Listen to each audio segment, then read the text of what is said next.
We can hear you. Okay. Hey, good evening. We can hear you. I'm not sure if it was communicated. However, there were some individuals who possibly couldn't have made it for this evening's 4:30, being that we were told it today. So I guess the left is what we have, and I guess we can start.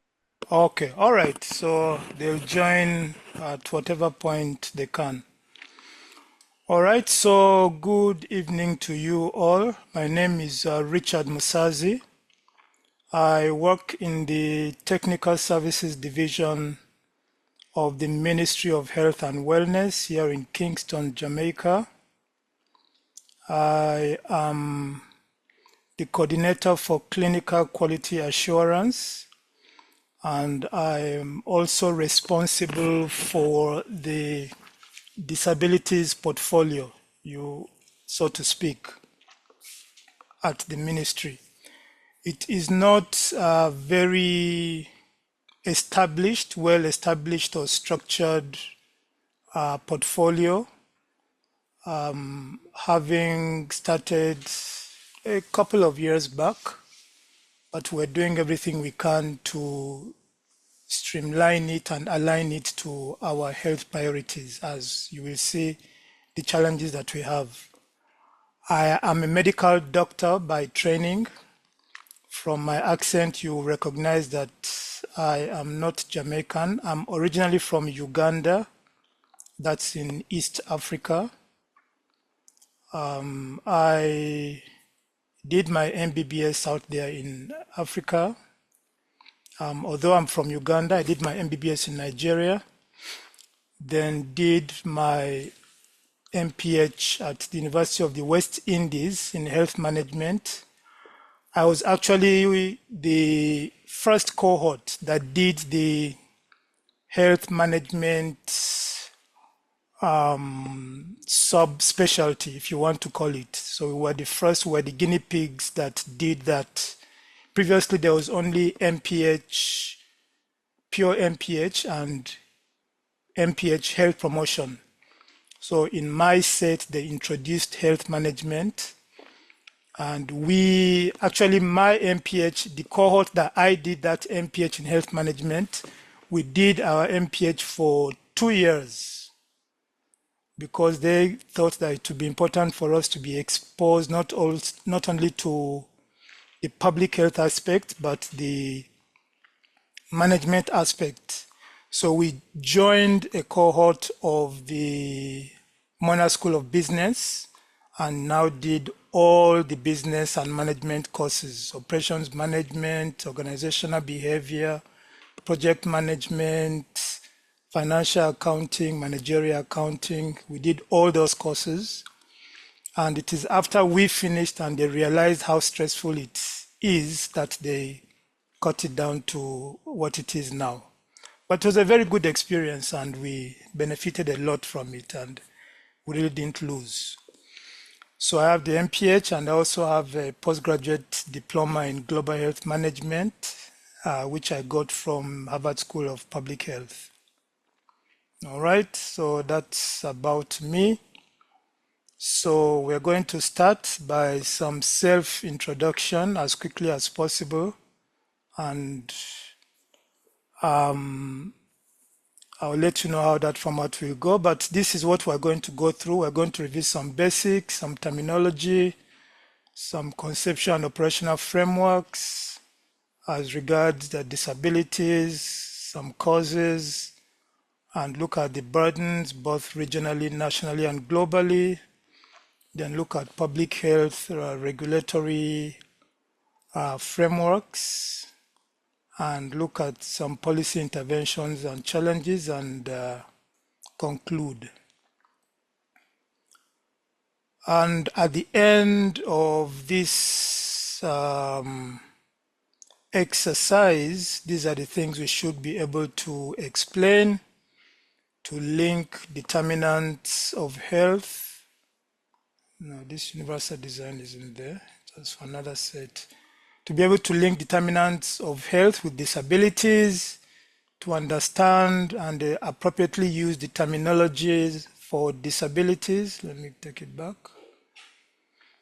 and to explain why health equity is a form of social justice with respect to persons with disabilities, and describe the public health policies, laws, and regulations that underpin engagement with persons living with disabilities, and discuss the challenges therein.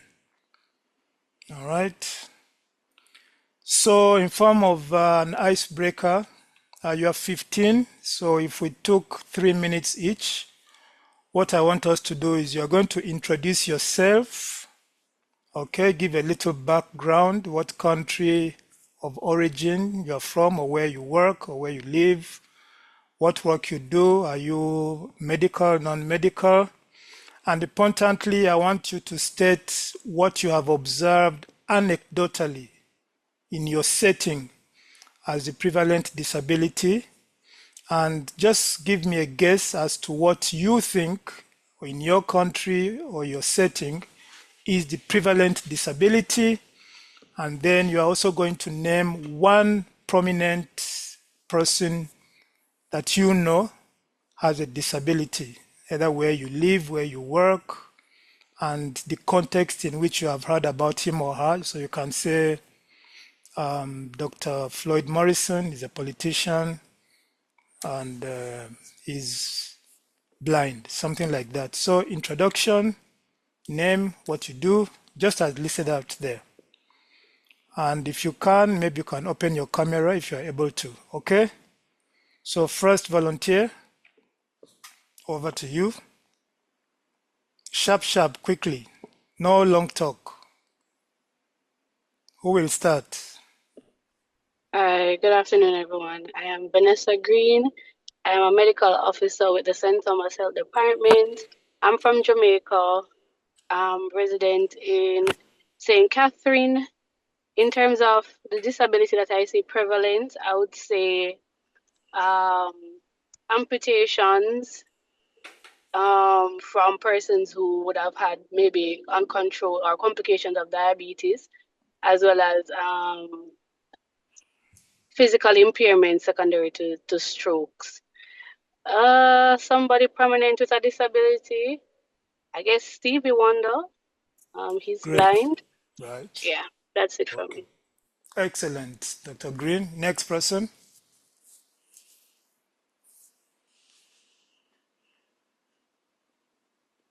Who is next? I'll go next. So my name is Alicia Hamilton. I'm a dermatologist out from National Chest Hospital in Kingston. One disability that I see very often that's not well talked about is disability due to skin disorders, chronic skin disorders, particularly the ones that have a lot of itching or bleeding or require a lot of dressing. This really does affect person's ability to be mobile within their daily activities. And so for me, that's a form of disability. One famous person, I'm trying to think of a famous person with a skin disorder. It doesn't have to be a skin disorder, any disability. I would guess that guy oh Lord. Oh yes, I know one. The guy who sing Kissed by a Rose on a Grave. He has a skin disorder that's very visible. The Nigerian guy, what's his name? Seal. Seal. Seal, yes. Seal Samuel Henry. Okay. Yeah. Okay. All right. Okay. That's great. Next person. Hi, good afternoon, everybody. I am Kay Palmer-Cole. I'm from Victoria Jubilee Hospital. I'm an obstetrician and gynecologist. What? Dr. Palmer-Cole? Is that yes. you? Yes, it is. My goodness. You're still alive? I'm still alive. Lovely to hear from you. Do you remember me? I'm sorry, I'm driving. I can't look on the screen. Okay, you can't look on the screen.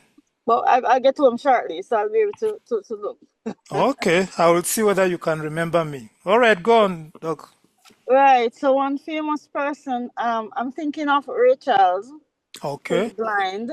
But also there's a gentleman that works at my office that has a physical disability. So I think he was born with it, some congenital problems with his legs. Okay. Right. Okay. Deformity. And can you hazard a guess? What do you think is the most prevalent disability in Jamaica or that you have seen generally? That I've seen Yeah, generally. just when you look around, what do you see? Because I'm in the hospital setting, it would be physical disabilities. I mean, those Okay. persons that end up in the orthopedic clinic and so on. All right. Okay. That's great. Next person. Uh, Afternoon, Dr. Christopher Hines, um, Okay. medical officer in urology at KPH. All One right. of the disabilities I commonly see is like persons with blindness. Um, Okay. I don't know if he's a famous person, but I know a couple persons at the hospital who are like doctors and sisters. One of the sisters has a limb discrepancy, so she has to be using stilts. I'm not too sure what to call it, like higher heels on one of the feet Mm-hmm. to help with it. Okay. And I heard Doc earlier talk about dermatological issues. Yeah, Michael Jackson, he had vitiligo. I don't know if you call that a disability. Yeah. Yeah. We'll see. Great. Yeah. Great. Okay. Next person. Hi, I'm Janelle Jones. I'm a dental hygienist. Okay. One disability that comes to mind is glaucoma. Okay. And one famous person, Steve Hawkins. Yes. Yes. Yeah, Yes. Steve Hawkins. Okay. Hawkins, he got what's that illness called? ALS. ALS, yes. Mhm. Lou Gehrig's disease. Yeah. Yeah, okay. Great. Anyone else? Hi, I'm Cheryl Smith, a Mm-hmm. registered nurse at the Kingston Public Hospital. Uh, I see a lot of physical disability Mm, stemming from autoimmune disorders as well as stroke. okay. And one famous person I will take from our Senate is Dr. Floyd Morris. Lloyd Morris. Great, great, great. Okay. We have any non-Jamaican who can give us their perspective?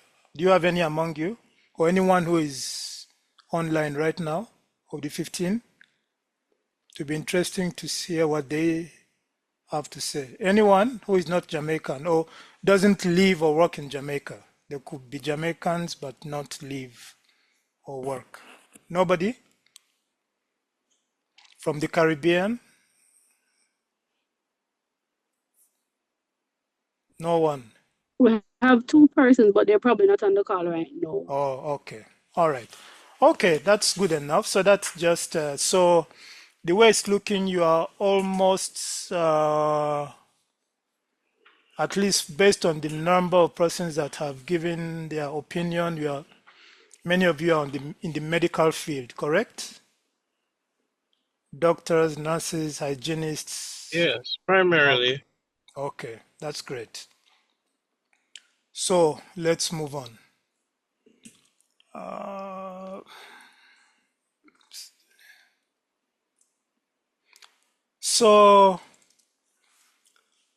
for the purpose of this discussion, we're going to let's keep these two young boys at the back of our minds throughout this discussion. Okay? So on your left, you have Mr. Mutombo. He's from the Democratic Republic of Congo. He's about 11 years old. When he was 7, he was playing football with his friends, running around happily with all his limbs. It happened that he ran into the bush to get a football that had been kicked by one of his friends.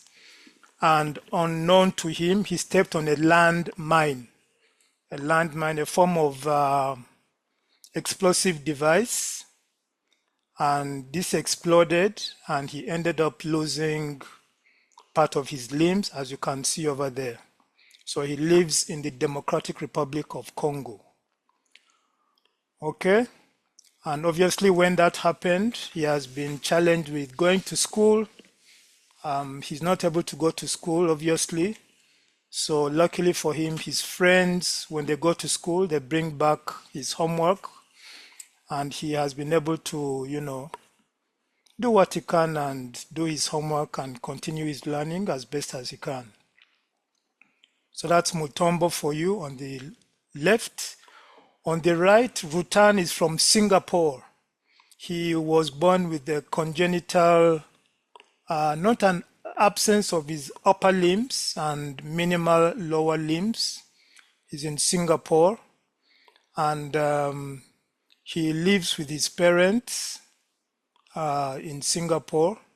You know, Singapore is very high up on the Human Development Index and in terms of GDP relative to Congo DR.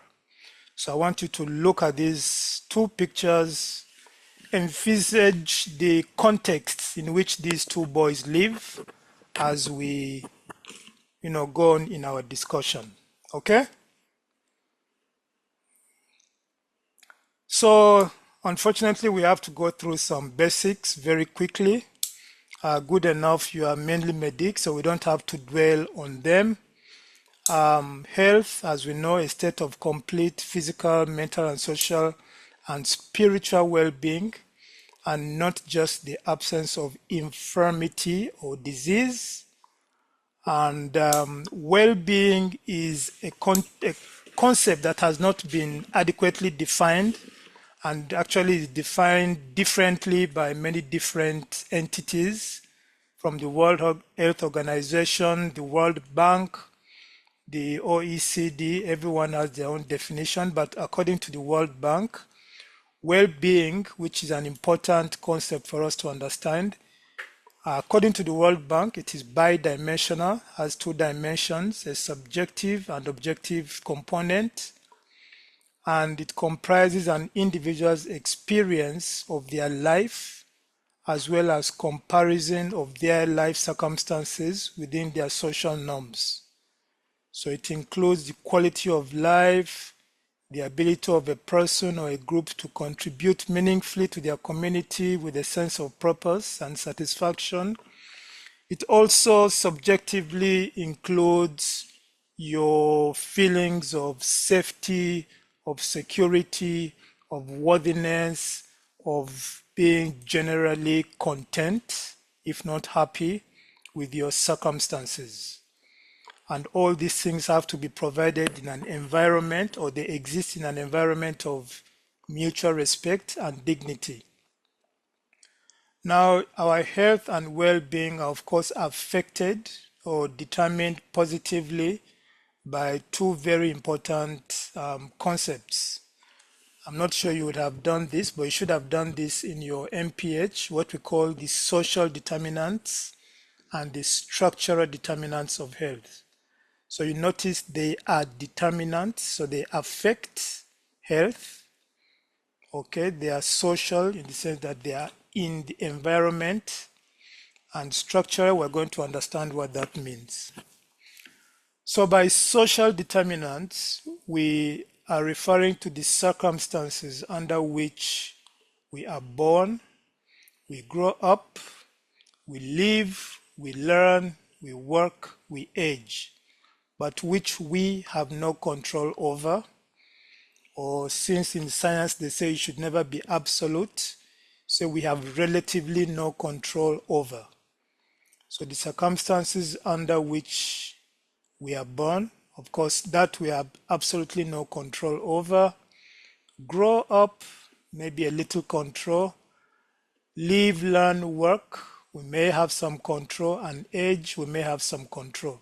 But these are all those circumstances which impact our life. We have little or no control over them. Living and working conditions, our income, access to health care, health information, and so on. Now, the structural determinants are the fundamental or underlying forces or factors that influence the social determinants.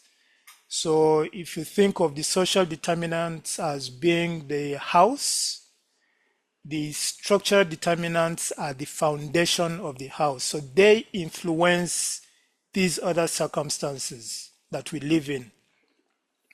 So the structural determinants affect how the resources that are necessary for health are distributed in society, whether these resources are distributed equally or equitably, not the two are not the same or not. So therefore, the structural determinants shape the quality of the social determinants of health. And intuitively, when you think about it, let's say if we take one social determinant of health, say living conditions. Now you ask yourself, what are the structural determinants that determine our living conditions? Okay? If you ask yourself, let me see. If you ask yourself what determines our living conditions, you say, of course, the government. But now if you take it further, you say, how does the government determine our living conditions? They determine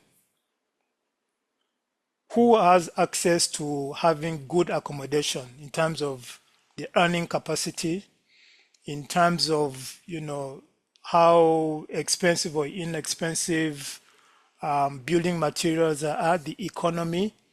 So you see that the structural determinants really are our politics, our history, and other social economic factors that determine where we're going to live, who has access to money and who has no access, and so on and so forth.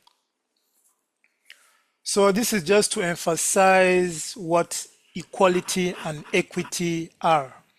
And in public health, you are going to use these terms very, very frequently, and it should be very clear what they mean. So on the left-hand side, if you focus on the left-hand side, looking at equality, let's assume in our minds that these three boys are looking at that match, but let that match, it seems to be baseball, let that be access to anything, any service. You think about it, maybe health or living conditions or whatever. Now you will notice that if you are to distribute the resources equally, you will recognize that the shortest person on the right hand side would not have access to the health we're talking about or whatever it is they are trying to access. Okay? So for you to distribute resources equitably in such a way that this person who is very short also has equal access, you would have to give that shortest person more than the others, and in fact deprive one person, that's the tallest person, of resources, because whether or not you give him resources, he can still see, so he can still access. This is a very important concept to understand when we're talking about disabilities. And it also goes back to reflect on our norms, how we look at the disabled from a cultural perspective, and even from legal and legislative frameworks. Okay?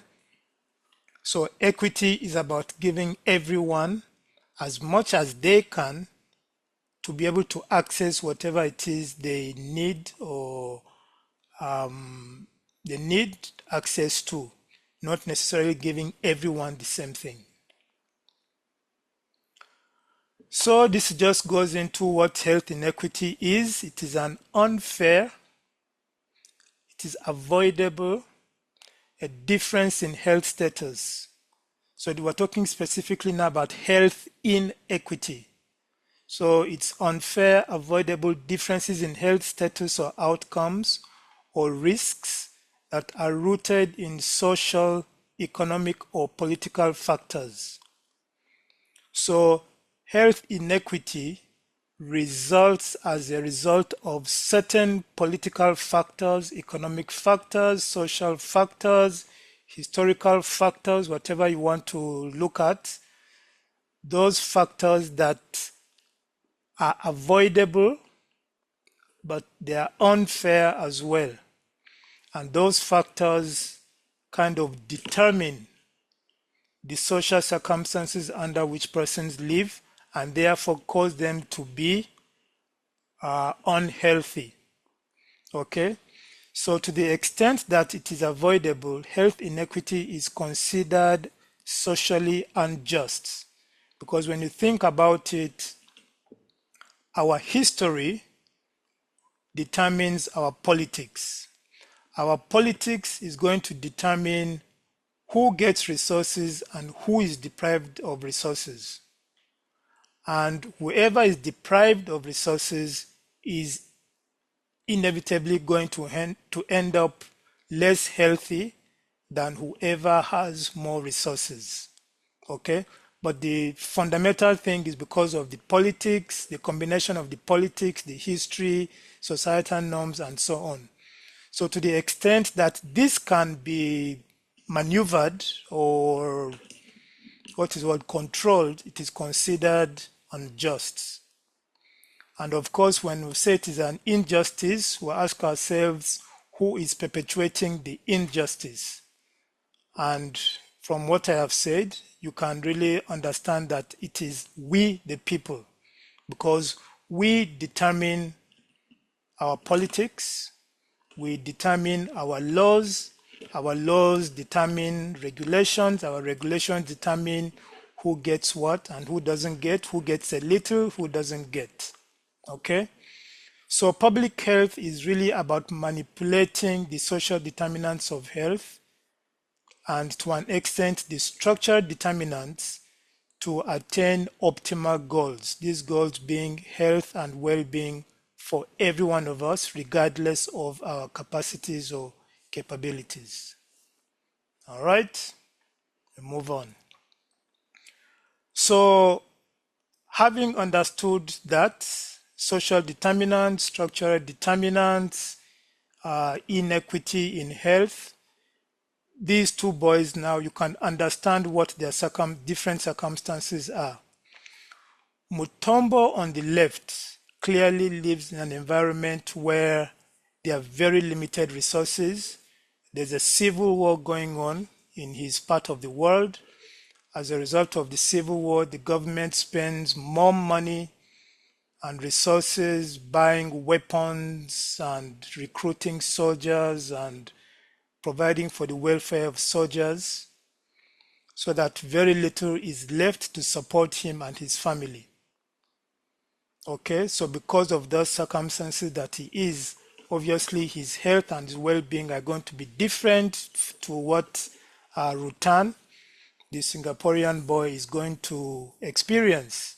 Rutan, as he gets older, is going to have more and more access to prosthetics.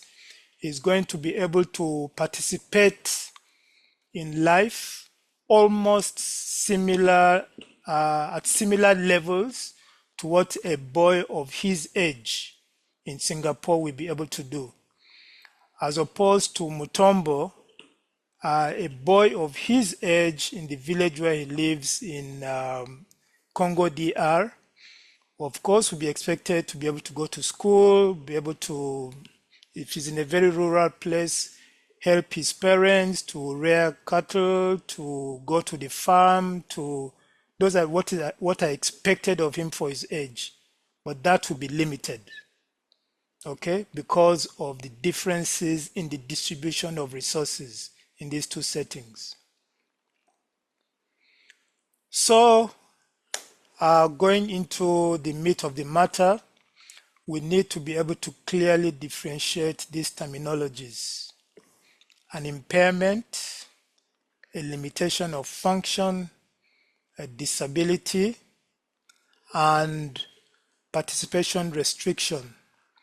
Although, as I'm pointing out here, we use them interchangeably, they have specific and different meanings. And these differences in meanings are not only of clinical importance, but also of public health importance. So impairment, limitation, limitation of function, disability, participation restriction. Now, over the years, several models that relate to disability have been developed. Now, I'm putting the term disability because we have not yet, for the purpose of this discussion, we have not yet defined what it is. But that term has, in terms of what it means at a conceptual level and operationally, the understanding has evolved over 50 years.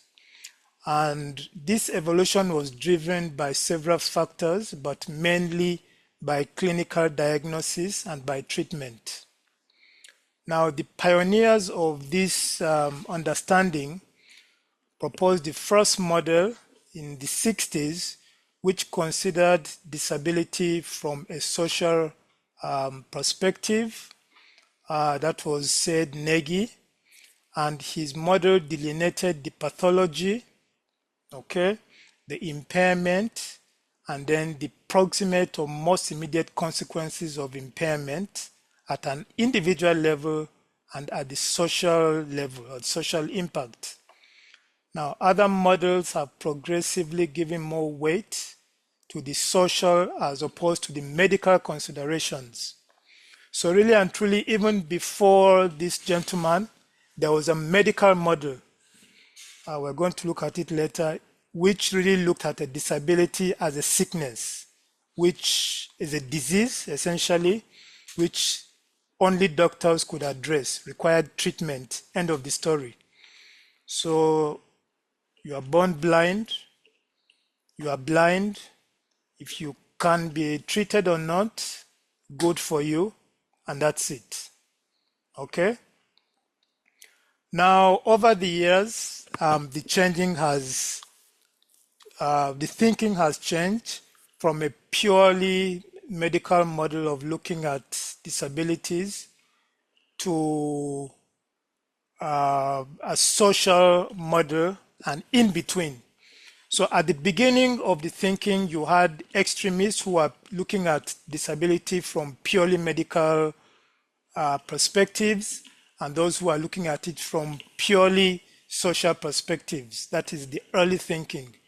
But gradually there has come to a kind of understanding where people have come to a middle ground so that they look at disabilities from both medical and social perspectives. So this is just an iteration of the gradations in thinking. You can see Nega in 69 acknowledge the role of social and personal barriers, and then increasingly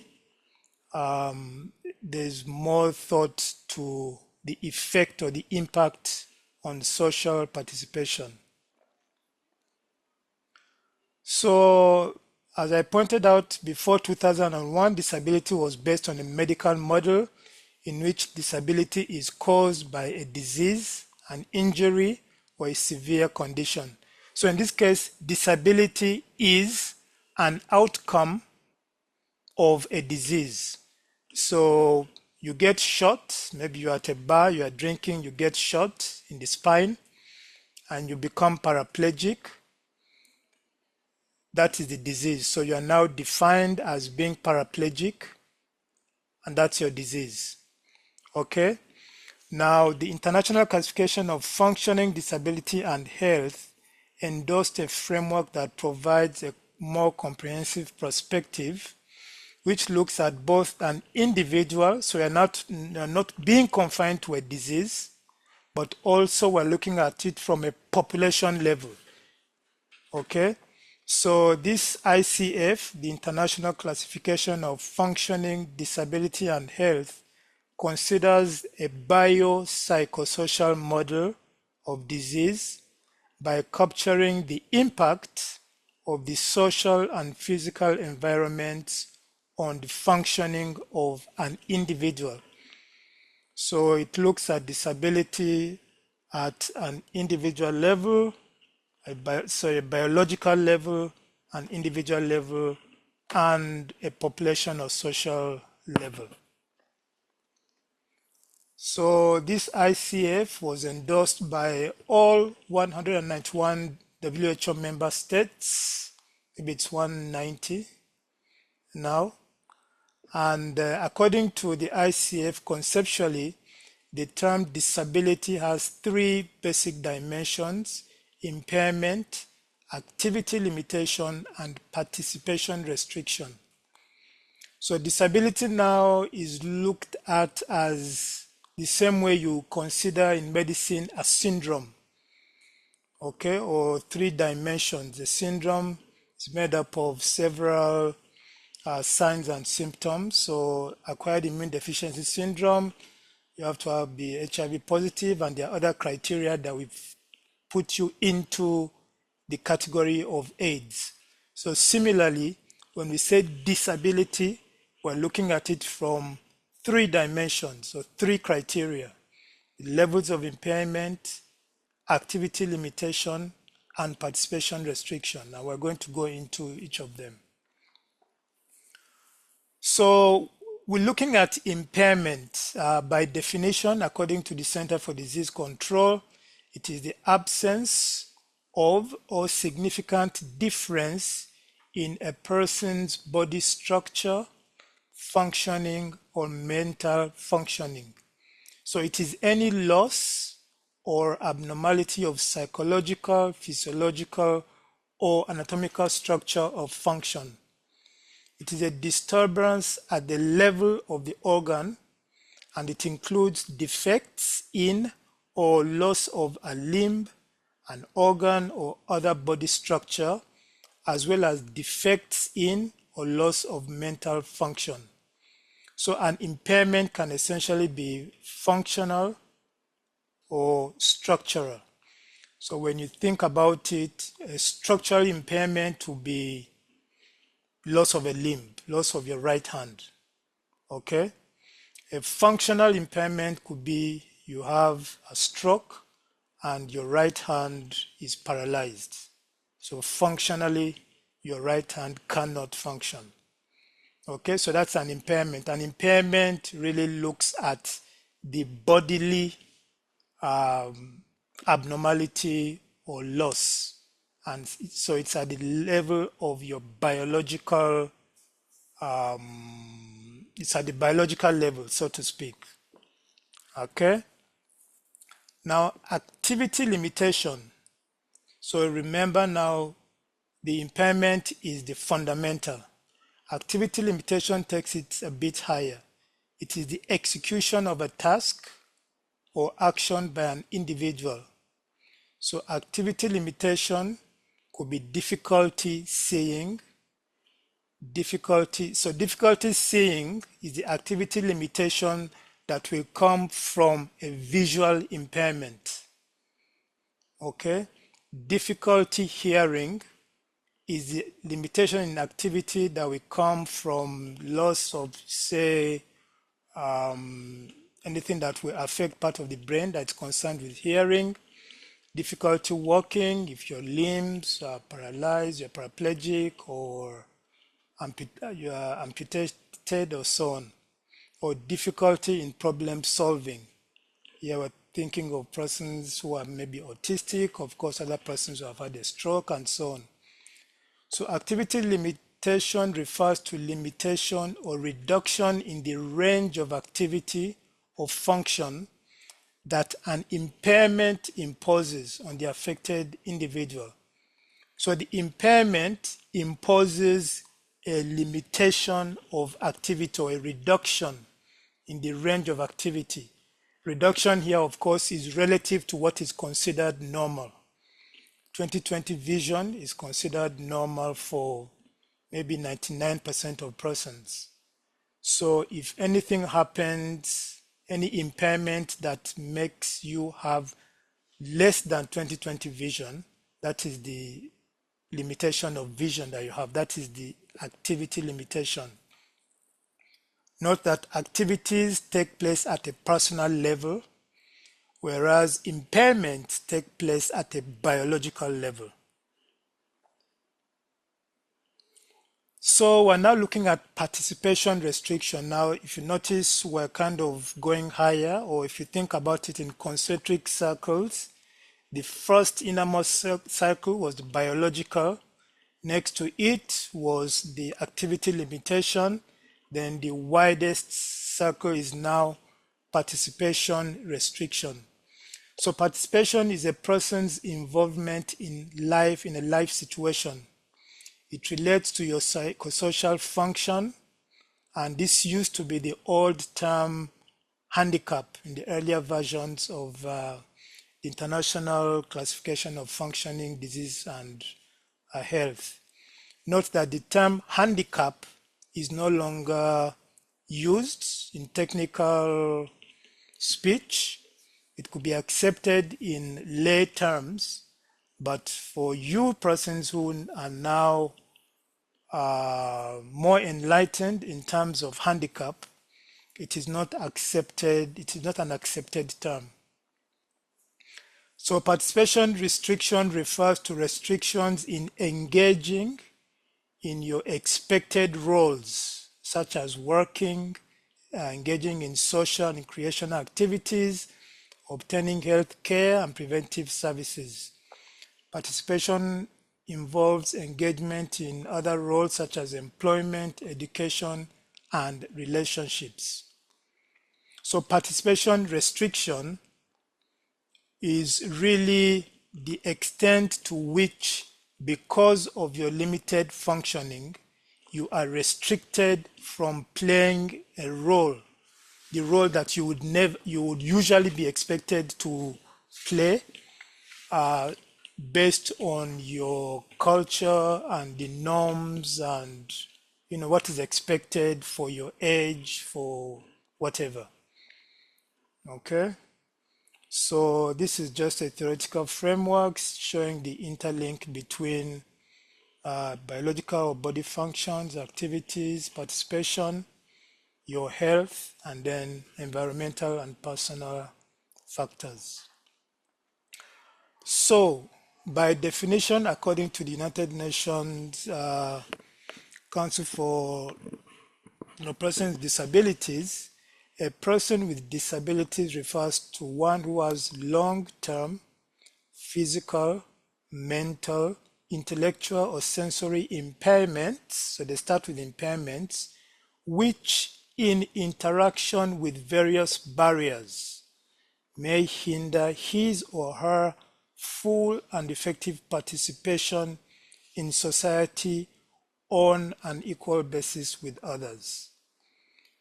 So disabled persons do not form a homogeneous group. Of course, there are a lot of variations. For example, the mentally retarded, visually, hearing, or speech impaired, and those with restricted mobility all encounter different barriers of different kinds, which have to be overcome in different ways.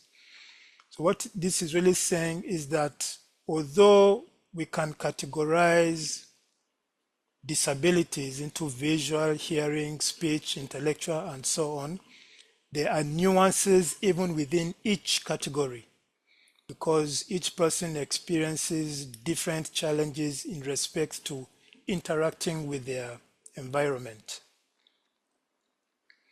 So the key points to remember is that the contemporary approach to disabilities considers circumstances outside the control of an individual, but which impact his or her ability to engage on an equal footing with society. So disability is not an attribute of the individual, and this is important. It is also important when you are making reference to persons with disability.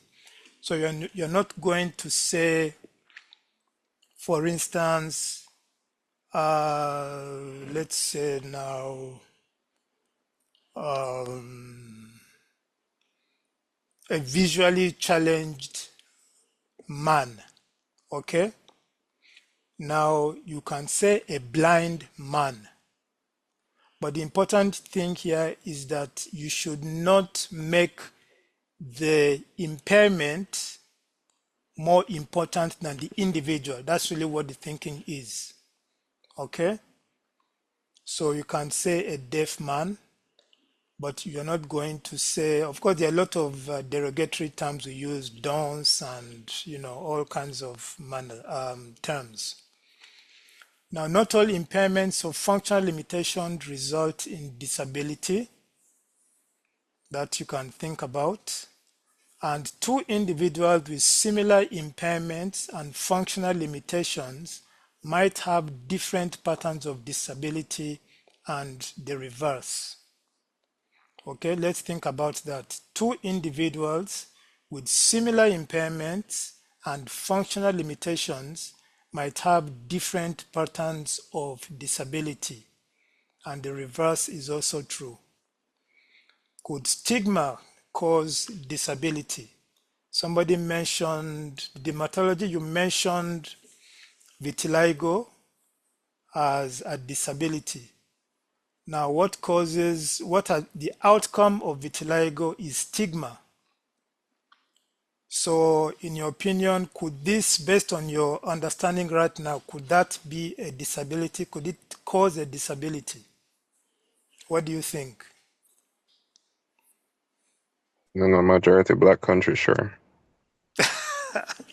Um, Yeah, man. So, build on that. So Uh, would stigma cause a limitation of function? yes, And would it cause restricted participation? it does. Explain. So for patients with vitiligo, Mm-hmm. especially children and teenagers, they do face a lot of bullying in school of recent here in Jamaica.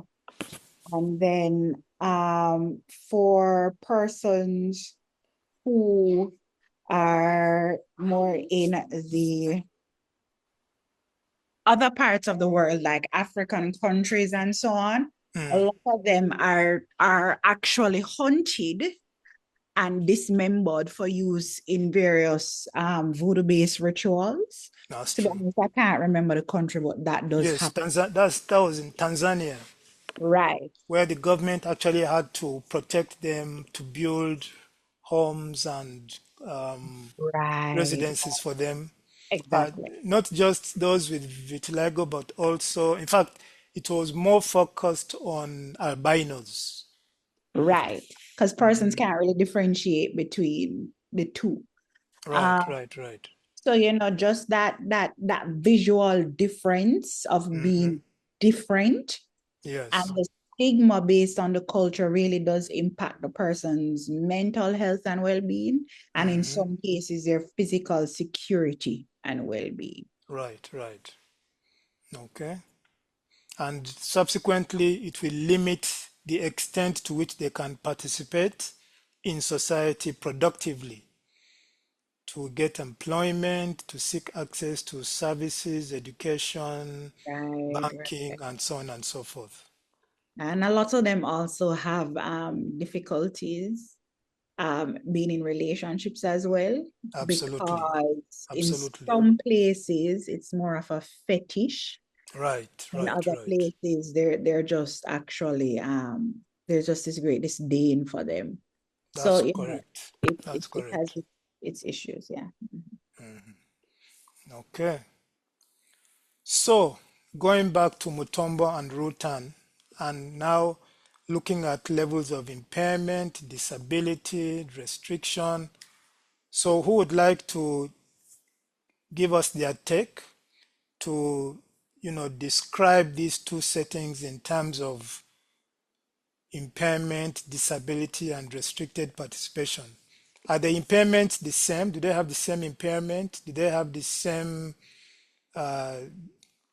restriction of participation? Anyone wants to talk on that?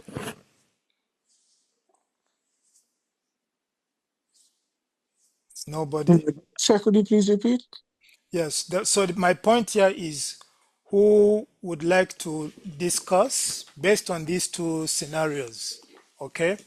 Levels of impairment, levels of activity restriction, activity loss of function and restriction in participation.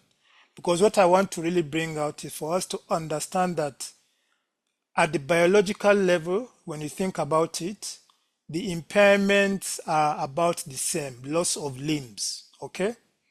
Although, of course, you can argue that Mutombo on the left, Might be a little bit off he's lost, right, he's a because little better off. But what is going to be really different, Where okay? they, Go on. I was just gonna say like their backgrounds that would be really different Right. based on what they have access to because Motombo doesn't go to school and he Hmm. gets his colleagues to come and bring the work to him, whereas Rutan seems to have a very high-tech um prosthesis that's so he's able to have access to equipment that would make his quality of life better as opposed to Exactly. Matambo. Exactly. yeah, Exactly. his disability and restriction in participation will Participation, be right. So you that see, would Mhm. the Rutan. restriction in participation is going to be very different, even though the impairment, the level of impairment is about the same. It's not too different. And what causes this difference in restriction participation is access to resources. And the question is who has determined how much resources Rutan should have relative to Mutombo? It is the economic policies, the social policies. But who determines those social and economic policies? The IMF, government. Huh? IMF, sir. The Repeat. government. The government, exactly. And who determines who the government is of the day? The people, allegedly. The CIA. Eh? Well, Corruption. for the The purpose of this CIA, sir. discussion, we the people, because we vote the governments in. You don't think so? I At mean, least sure, we're supposed to be able to. sure. Hmm. Okay? So we, the people, are the ones who say, no, we want to have a law that says if a child is disabled, they should have access to A, B, C, D. Okay? So invariably, the take-home point really here is that we, the people, are the ones who determine, okay, who should and should not have, and therefore whose participation is restricted and whose participation is not restricted. Now, Rutan is probably going to grow as he gets older. He's going to have more and more high-tech prosthesis. And for all intents and purposes, he's going to be able to go on his computer. He's going to be able to, walk around with his friends. He'll probably get a job, you know. So he will be as close as possible to persons of his age as can be because of the prosthesis which are provided by the government. Mutombo, as he gets older, obviously things are going to become more and more difficult. First of all, we're not sure he'll finish school. Even if he finishes school, who is going to employ him with no prosthesis?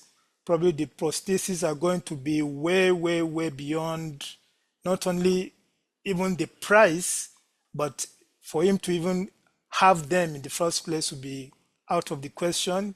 He lives in a very rural place. So you can see that from there on going forward, Mutombo is going to probably end up on the streets of Kinshasa, the capital, as one of those, beggars, little kids you see on the street begging. And that's where his life is going to end.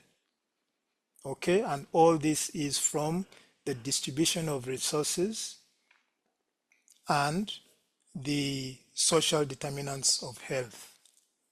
Okay, so having understood that, let's look at some quick statistics.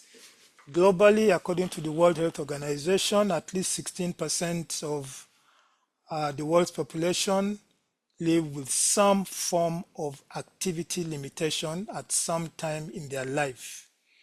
So 1.3 billion people at one point in their lives will have some form of activity limitation. According to the Centers for Disease Control in the US, over 50 million Americans live with disabilities. This is about 19% of the population. In Western Europe, the prevalence was about 10 to 20% of the population in Western Europe in 2017. And official government statistics from African region report the percentage to be as low as 2 to 5%, but closer to 20 to 22% because of the prevalence of conflict and forced displacement. And of course, Mutombo is a victim or was a victim of conflict. Excuse me. You will recall again that there was a civil war in Liberia, which is in Western Africa, where persons, as punishment for supporting the government, the rebels were just chopping off people's arms or legs, as an example. So if you are believed to be in support of the government, they come at night, just chop off your leg. So that increased drastically the number of persons with disabilities in that part of the world. Similar things happened in Sierra Leone during the conflict over there. And similar things are happening in Haiti right now. And Gaza too, sir, in terms of, I think, them having the most amount of amputees, in terms of like child amputees. Right. Absolutely. Okay, in the Caribbean, the prevalence of disabilities varies, as would be expected, ranging from 4.2% in Jamaica to 15% in St. Lucia. In terms of gender, the disability rates show a higher prevalence among females in some countries and males in others. 56.5% of, that's more males are disabled in Jamaica than in St. Lucia, they say. And in terms of age, disability is strongly correlated with aging, with a high proportion of people with disabilities over 60 in Grenada, 47.2%, in St. Lucia, 57%. However, in Jamaica, 32.4% of persons with disabilities are in the age range 0 to 17. It is said that by 2050, more than 1 in 5 people in the Bahamas, Barbados, Guyana, Jamaica, Suriname, Trinidad will have a disability.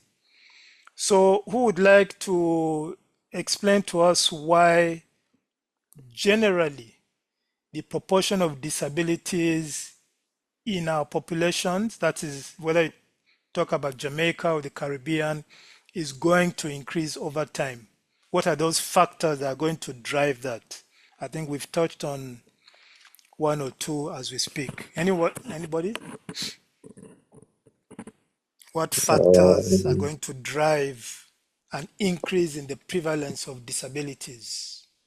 So Uh, complications from, oh, Daniel? no, go ahead, Wasimi. Go ahead. Okay, I was gonna say complications from NCDs like hypertension, diabetes. So Absolutely. That's right. yeah, with diabetes, it can get you diabetic foot. Maybe it doesn't get Right. better, you have to get it amputated.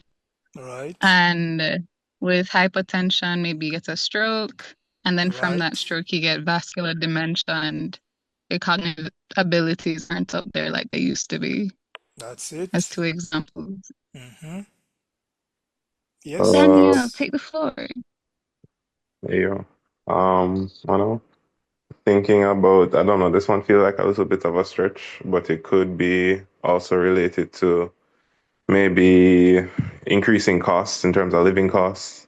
So persons might have to take on, I want to say, multiple and or riskier jobs, and they might not have Yes. basically the same safety infrastructure So that can That's also right. result Yeah, in yeah, higher yeah. That's injury right. rates. It's not a stretch. You're perfectly right. You're perfectly right. Because as the cost of living goes higher, again, more and more persons are driven to go into, as you pointed out, more high risk or less safety regulated industries. Okay. And as a result of that, then disabilities. So I have a family to feed. Maybe I'm a teacher. I have 4 children. I see that, the teaching pay isn't going to cut it. Let me do some construction on the weekend. I climb a roof or whatever, and unfortunately I fall and my hip is fractured. Or I step on a nail, I get gangrene and have to be amputated. Okay, so that's right. Any other ones? I'd also like to hazard a guess. Mhm. I would say also that as medicine becomes more tailored, that the definition of disability is going to widen. And so we're going to also have a more inclusive approach. So they're going to be including disabilities that aren't normally seen, and there's more awareness to that as well. Absolutely. Um, so a lot of the mental health and autism or neurodivergent issues that will be Yes. coming to the forefront. That's right. That's right. As you say that, I recall just three, in fact, less than a month ago in the UK, they now say they identified a new disability called dyscalculia. So an inability to calculate, to understand numbers. Okay, and then now as you say, they've defined it. They've identified the number of children with it. Now, in our setting or in less well-resourced setting, a child is not able to understand numbers. We just write them off. Say this boy is down. He's dull. He's whatever, and you write him off, and you set a trajectory for his life, which is going to, of course, be downward. But they have discovered that for some reason, and as part of neurodiversity, as you pointed out, some persons are really not able to understand numbers, okay, through no fault of theirs. So you put numbers before them, it's like me putting the Russian Cyrillic alphabet before you. So you may group all them together, go to school, start learning ABC 1, 2, 3, and the young boy or girl is struggling to cope, and you write him or her off. When now they're discovering that they have that condition they call dyscalculia, okay, the reduced ability to manipulate and recognize numbers, and this is restricted to numbers, not letters. So it is really a nuance or a subset of that category of disabilities. So you're right, as science progresses, as knowledge progresses, more and more persons are going to fall into that category. And of course, you also remember we don't have a neonatologist. Maybe Dr. Palmer can empathize or this resonate with her. The number of newborn babies that are quote unquote salvaged. Now, 20 years ago, children born of a certain birth weight or born very prematurely would die. But now, children who are born really, really early, the technology and the medicine is available to salvage them so they will not die. But it has been discovered that those children eventually develop some form of disability, intellectual, hearing, vision, or whatever, because really and truly they were very, very underdeveloped. So the science and the medicine and the technology is there to save their lives, but those disabilities still remain. And as they grow into, as they grow into children, young adults, and so on, those persons almost always do have some form of disability. Again, confining ourselves to neonatology, the use of antibiotics, there are certain medications which, if not used appropriately, set up the stage for different impairments. Yes, Mr. Thorpe, go on. Hi, good afternoon, sir. Good afternoon, Afternoon. everybody.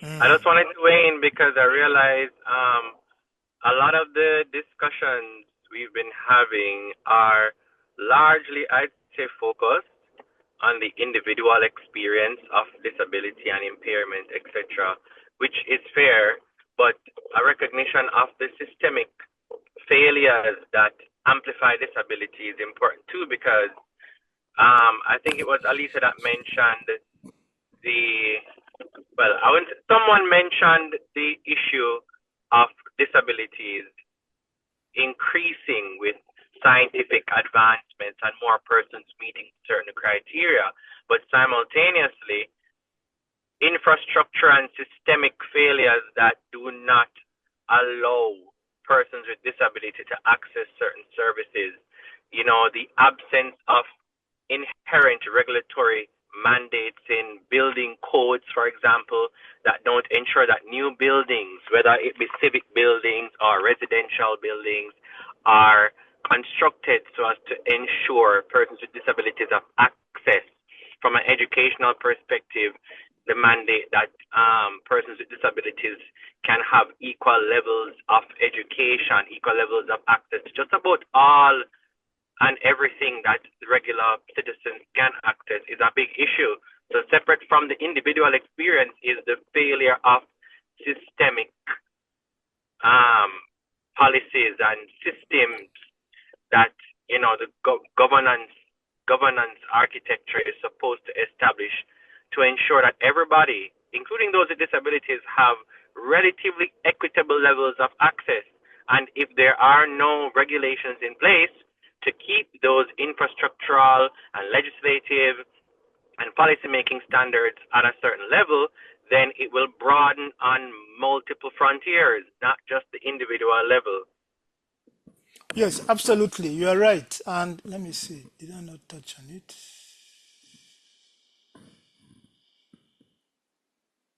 Yeah, we're going to touch on it somewhere. You're absolutely right.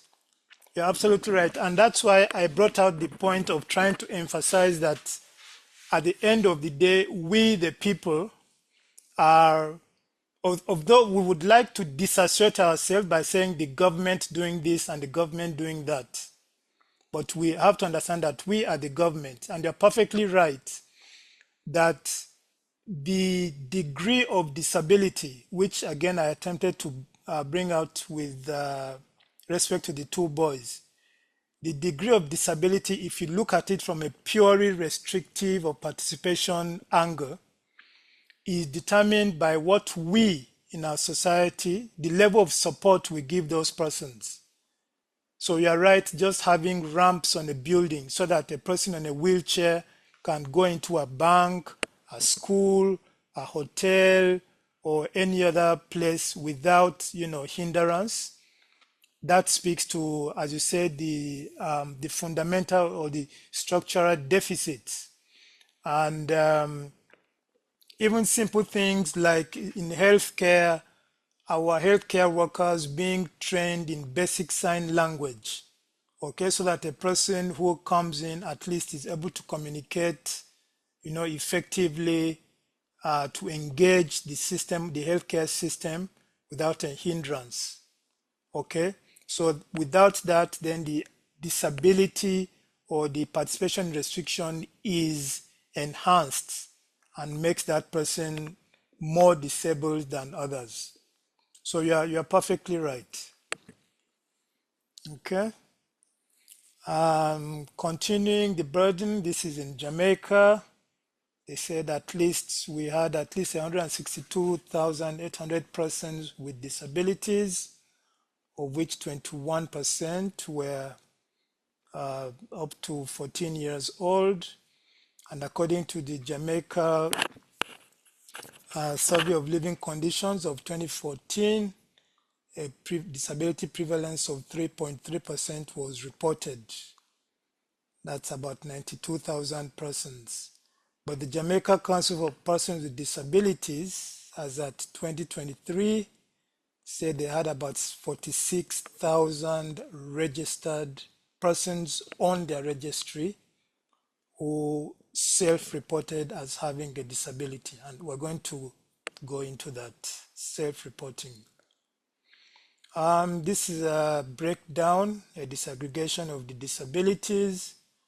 You note that in terms of sight only, they're predominantly more males. Hearing only, more males. Again, this is reflecting the previous study that they said more males were supposedly having disabilities, but of course this will have to do with self-reporting, and again to have to do with persons being able to access the Jamaica Council for Persons with Disabilities register.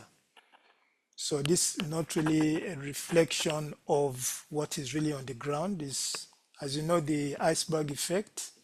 In health, we only get a tip of the iceberg of the real problem. Intellectual disabilities, more females.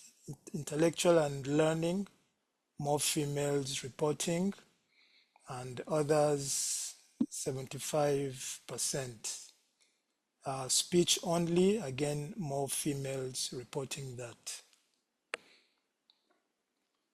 Intellectual disabilities, according to the JCPD, that Jamaican Council for Persons with Disabilities, constitute the majority of persons on their register, and predominantly greater among school-age children.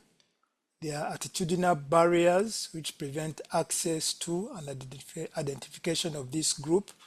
Of course, the same attitudinal barriers, again, this speaks to how the structural determinants, which also include our culture, our norms, our societal attitudes, those are the attitudinal barriers, okay?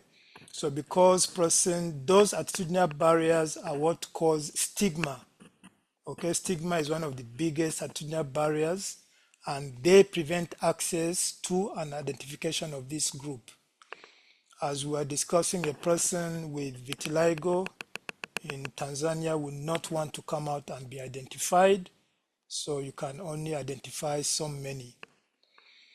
Numerous subgroups exist with unique needs and intervention approaches. School health programs are often handicapped with screening for intellectual disabilities.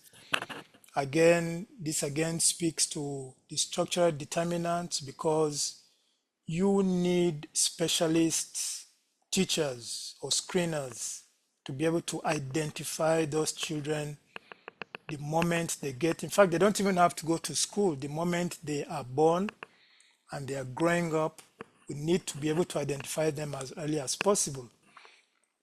Now that takes special skills and training, okay?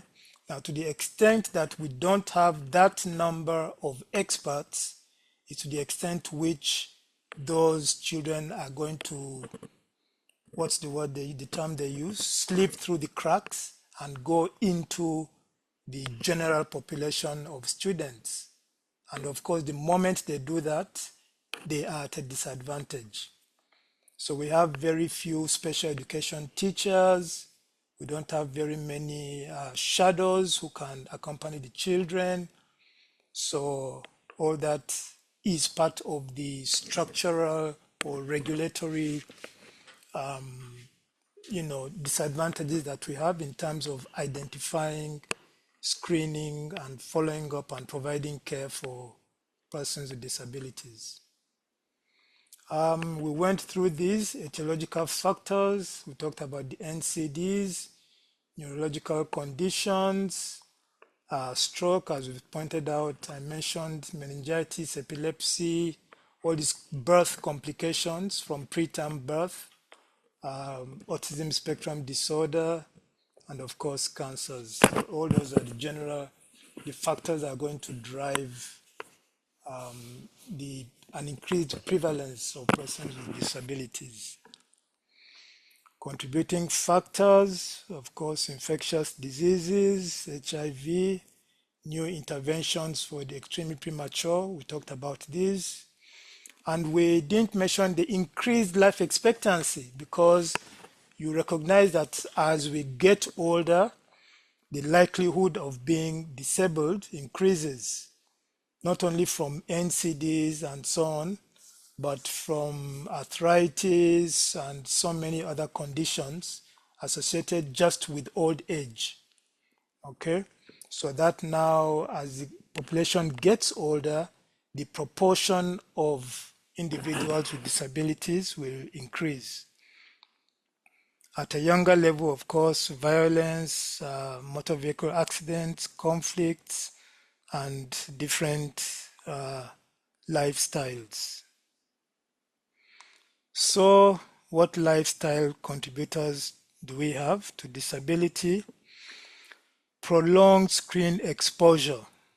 You will notice how increasingly our young children have seen babies as young as 3 years old, 2 years old, now being exposed to screens.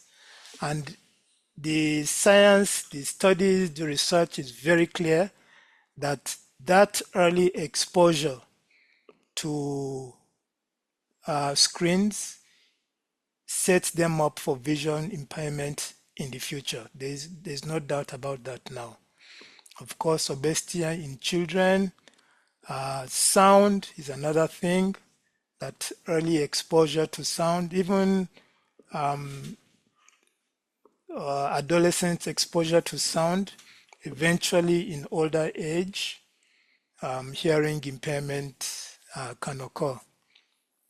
So loud music and other forms of leisure noise are common causes of noise-induced hearing loss, tinnitus, and hyperacusis. So question, would you consider addictions to be disabilities?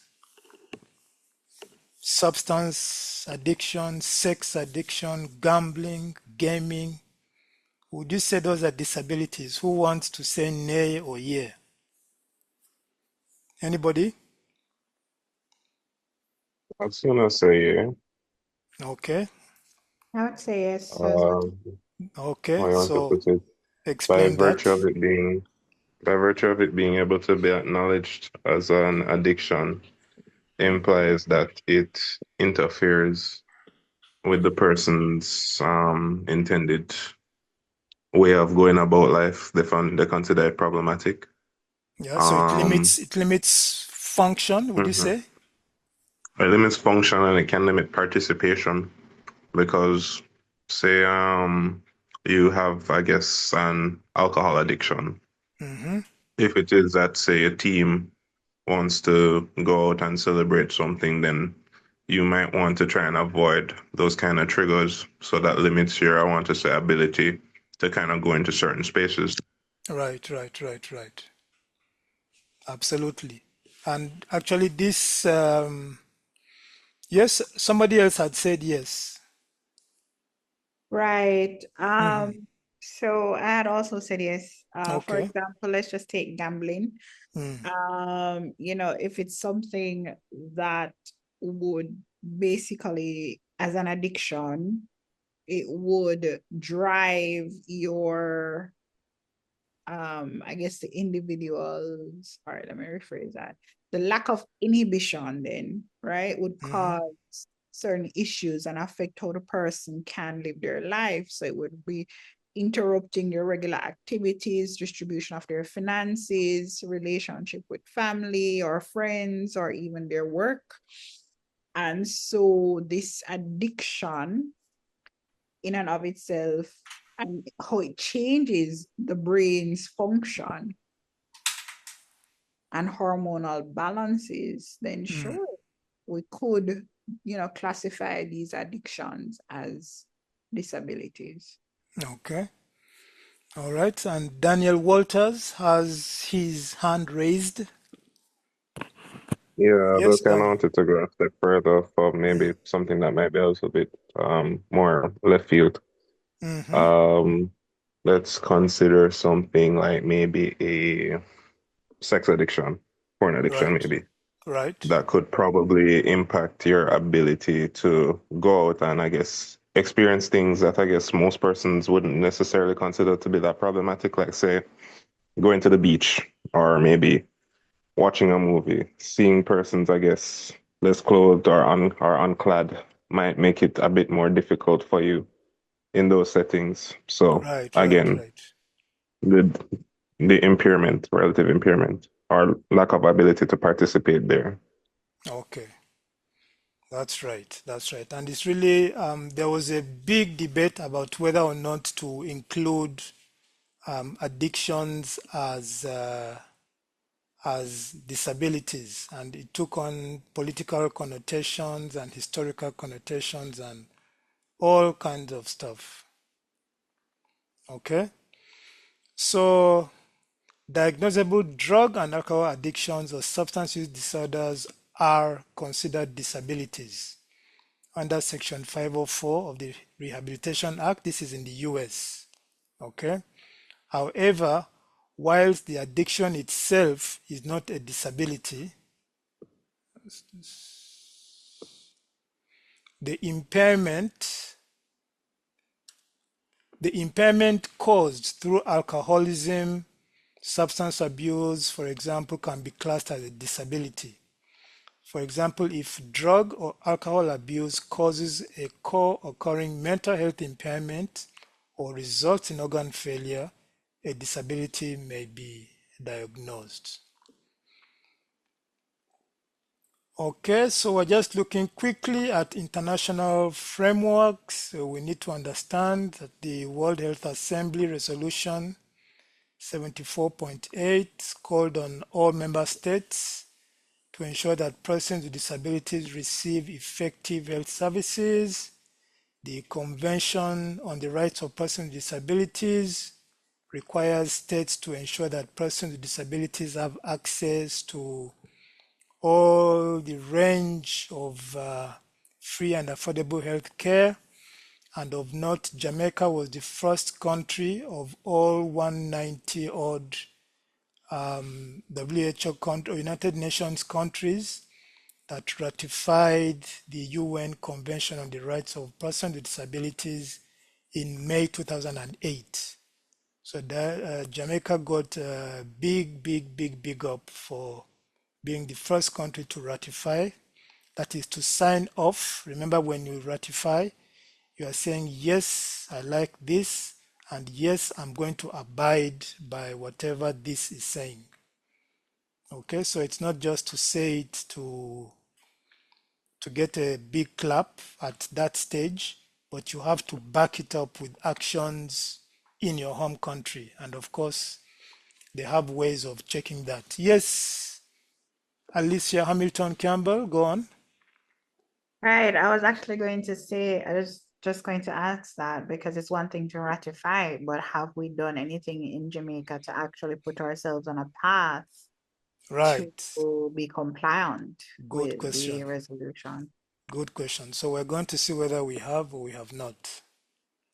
Okay. So local frameworks.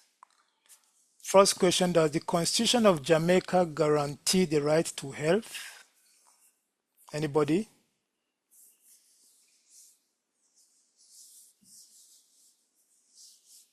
Does the Constitution of Jamaica guarantee us the right to health care, Isn't it public? no? Like it's It's not a right, no, but at the same time they're Explicitly, just no. trying to improve Right. access. no, it's not Exactly. ratified. Exactly. It does not explicitly say we have a right to health. And this is something, again, that has been debated on for many years, because there are countries like Brazil comes to mind, that it is explicit in their constitution that a Brazilian has a right to health, a right to education, a right to freedom of expression, a right to religious practices of whatever form and structure that he or she wants, and so on. But the Jamaican constitution does not do that explicitly. Okay, that's something to think about. But regardless, the Ministry of Labor and Social Security developed a national policy for persons with disabilities in 2000. In 2007, the government of Jamaica signed and ratified that, so that should be 2008. And then in 2014, the Disabilities Act was passed in Parliament. In 2020, a code of practice for healthcare and health facilities for persons with disabilities in Jamaica was drafted. It has not yet come to the Parliament since the last drafting. And also, persons who are employed can apply for income tax exemptions under the Income Tax Act. That's persons with disabilities who are employed can apply for income tax exemptions under the Income Tax Act. So the Income Tax Act does recognize that persons with disabilities are inequitably affected by so many factors. So just for being disabled, they are exempt from certain tax remunerations, so to speak. Then what policy interventions have we done at the ministry? We reviewed that the code of conduct for healthcare and health facilities for persons with disabilities. Really, this was to identify which aspects of that code we could address in short, medium, and long-term phases. So, for instance,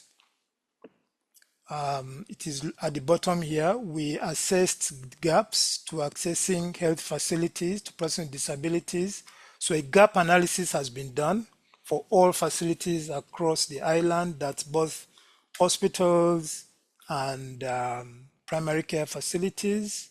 We did not include private facilities, unfortunately, but that gap analysis was developed, it was presented, and it's now going to form the basis of most of the infrastructure that's going to be done in primary care and secondary care going forward.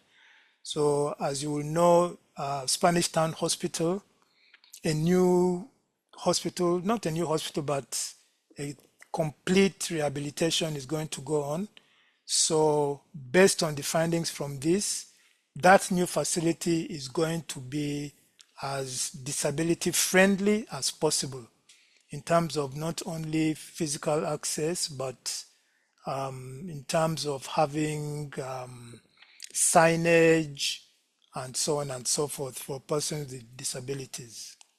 Okay, so all the other facilities that are being renovated, health facilities, consideration is taken for disability friendly accessibility, so to speak. We developed a strategic framework for eye health and an action plan. So every year we try to develop an action plan for eye health. An ROP study is going on, retinopathy of prematurity. We're trying to find the burden of disease of the condition in our setting. That hasn't been done, and I think the proposal has been written. We did an eye care services assessment intervention. It started sometime around COVID, but we had to put that on hold. So essentially wanted to find out and kind of have a basic understanding of all eye care services, both in public and private, and use that as a baseline for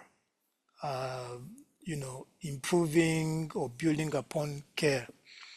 As you may or may not know, there's a primary care reformation policy ongoing. We have or they have redesignated the primary care facilities. They have included ear and hearing care services, eye and hearing care services. So going forward, in all our primary care facilities, we intend to have audiologists, we're going to have optometrists, and so that human resources reform kind of is going on in primary care. Training of healthcare workers in sign language was done, but it's patchy because, of course, it's not a once in a year or 2 years thing. It has to be iterative. So we're trying to go into public-private partnership wherein at least once a year we sensitize healthcare workers to basic Jamaica Sign Language, okay, in terms of communicating with persons who are deaf or hard of hearing. You will recognize that although there is an international sign language, Jamaica has its own version of sign language, which is slightly different from the international. So the aim is to expose at least our frontline healthcare workers to Jamaican Sign Language. Okay, and I talked about the audiologist in the primary healthcare renewal strategy. The challenge, what are the challenges? Data is always a challenge. Challenges in collection and dissemination of disability-related data and information. Of course, we rely on self-reporting most of the times.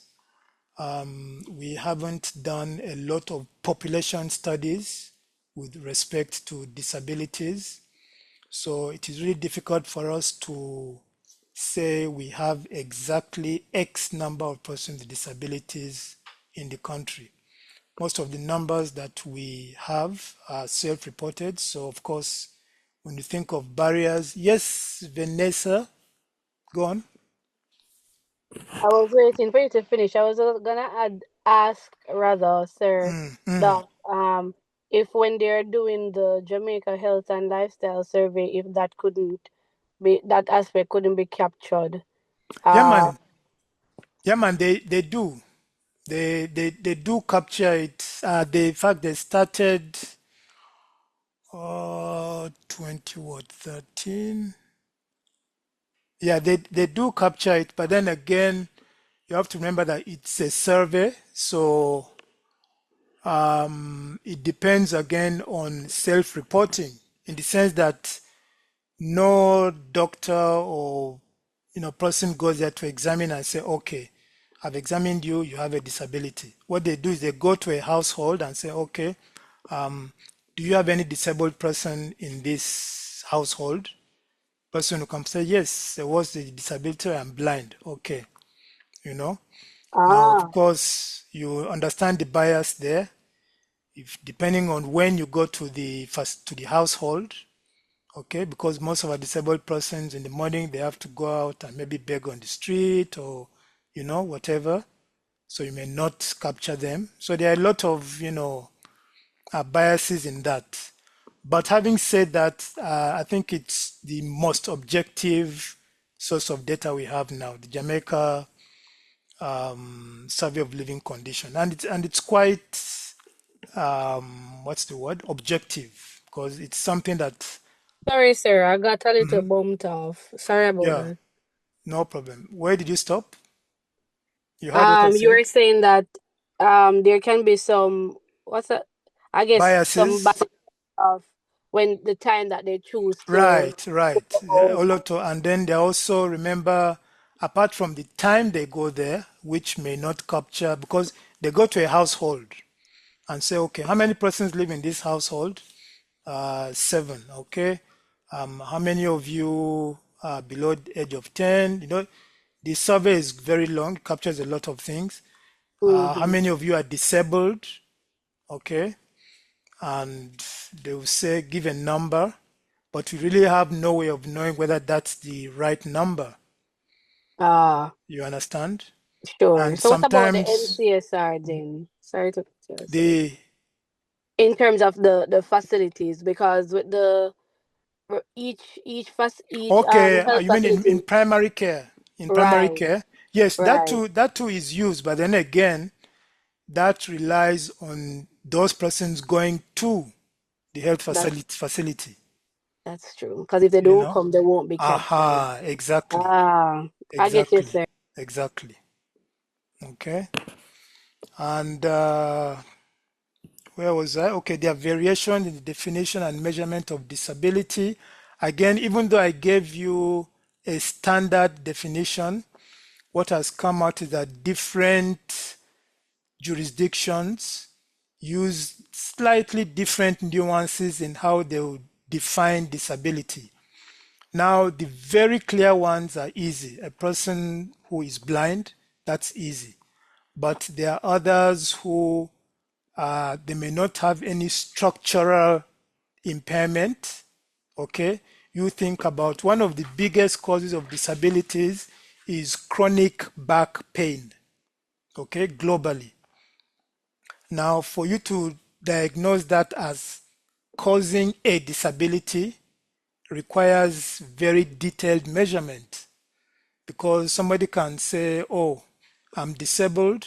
Why? Because I have chronic back pain. The next question is, what limitation in function do you experience? Okay, and how are you restricted in participating for me to say you are disabled as a result of back pain? You understand? So now they are different. They go into a lot of details as to how you can say, okay, this person, based on this percentage limitation of function, either he can't bend, or he can't sit at a desk and work on a computer, or he can't walk, you know, 10 steps or something. So different countries use different criteria for that. So we need to develop tools to manage data and have the capacity to translate data to actionable information. Okay. So we are almost rounding up, and I want us to look at these persons and try to imagine what structural determinants of health are at play here. The black guy, if you can see, Adepitan, he has an MBE. MBE what? Member of what? British something empire. Okay, he's a very well-known British disability campaigner, but he was born in Nigeria.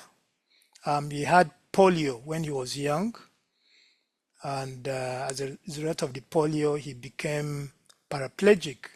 But his family moved him to the UK when he was about 4 or 5.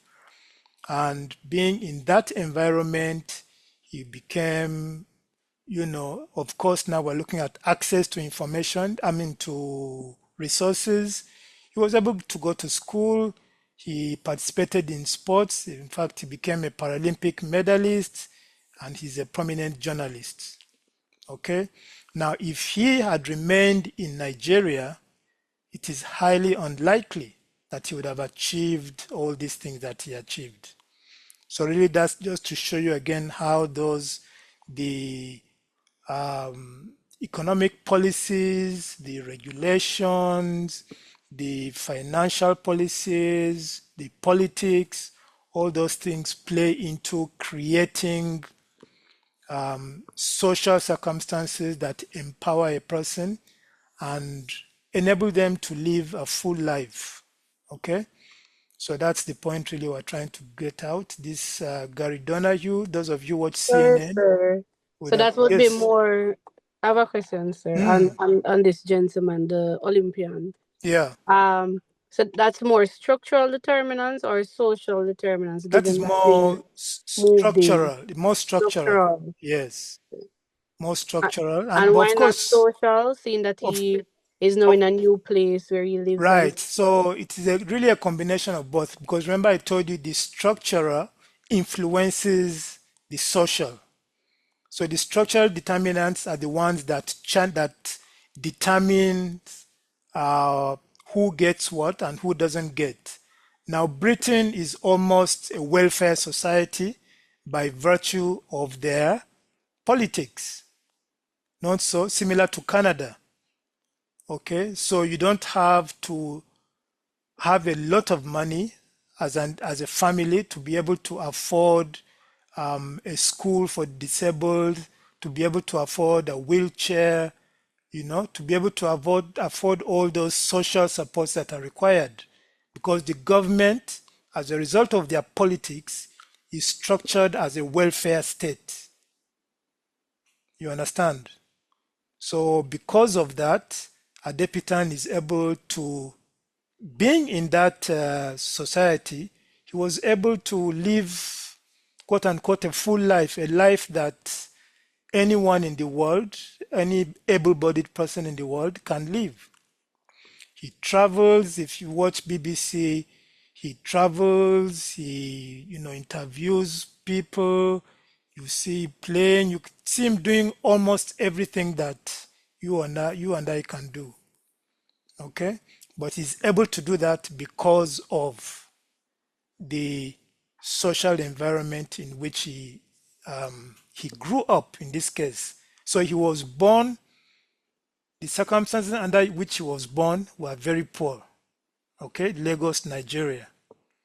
Okay, but he was able to move, and the circumstances under which he grew and lived and worked were much better, and therefore empowered him such that his restriction to participating is really, really minimal.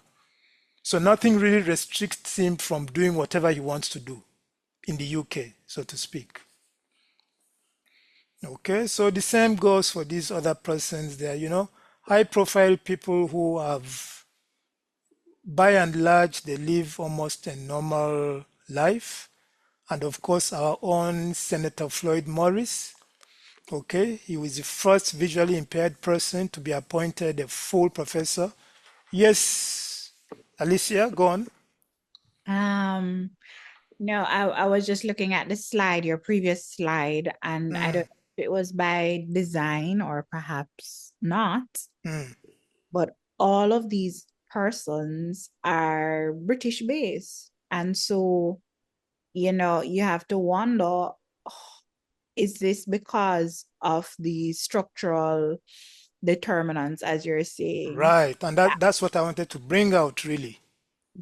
Right. To compare the structural determinants, because Britain, by their politics, is almost a welfare state. So everybody has access to everything, like Canada. Now, you cannot say that's the same for Jamaica, can you? No. Right. So really, that's what I wanted to bring out, that invariably, we who opted to choose a certain type of politics that does not give everybody everything are responsible for the disability. Because the person has an impairment. Okay?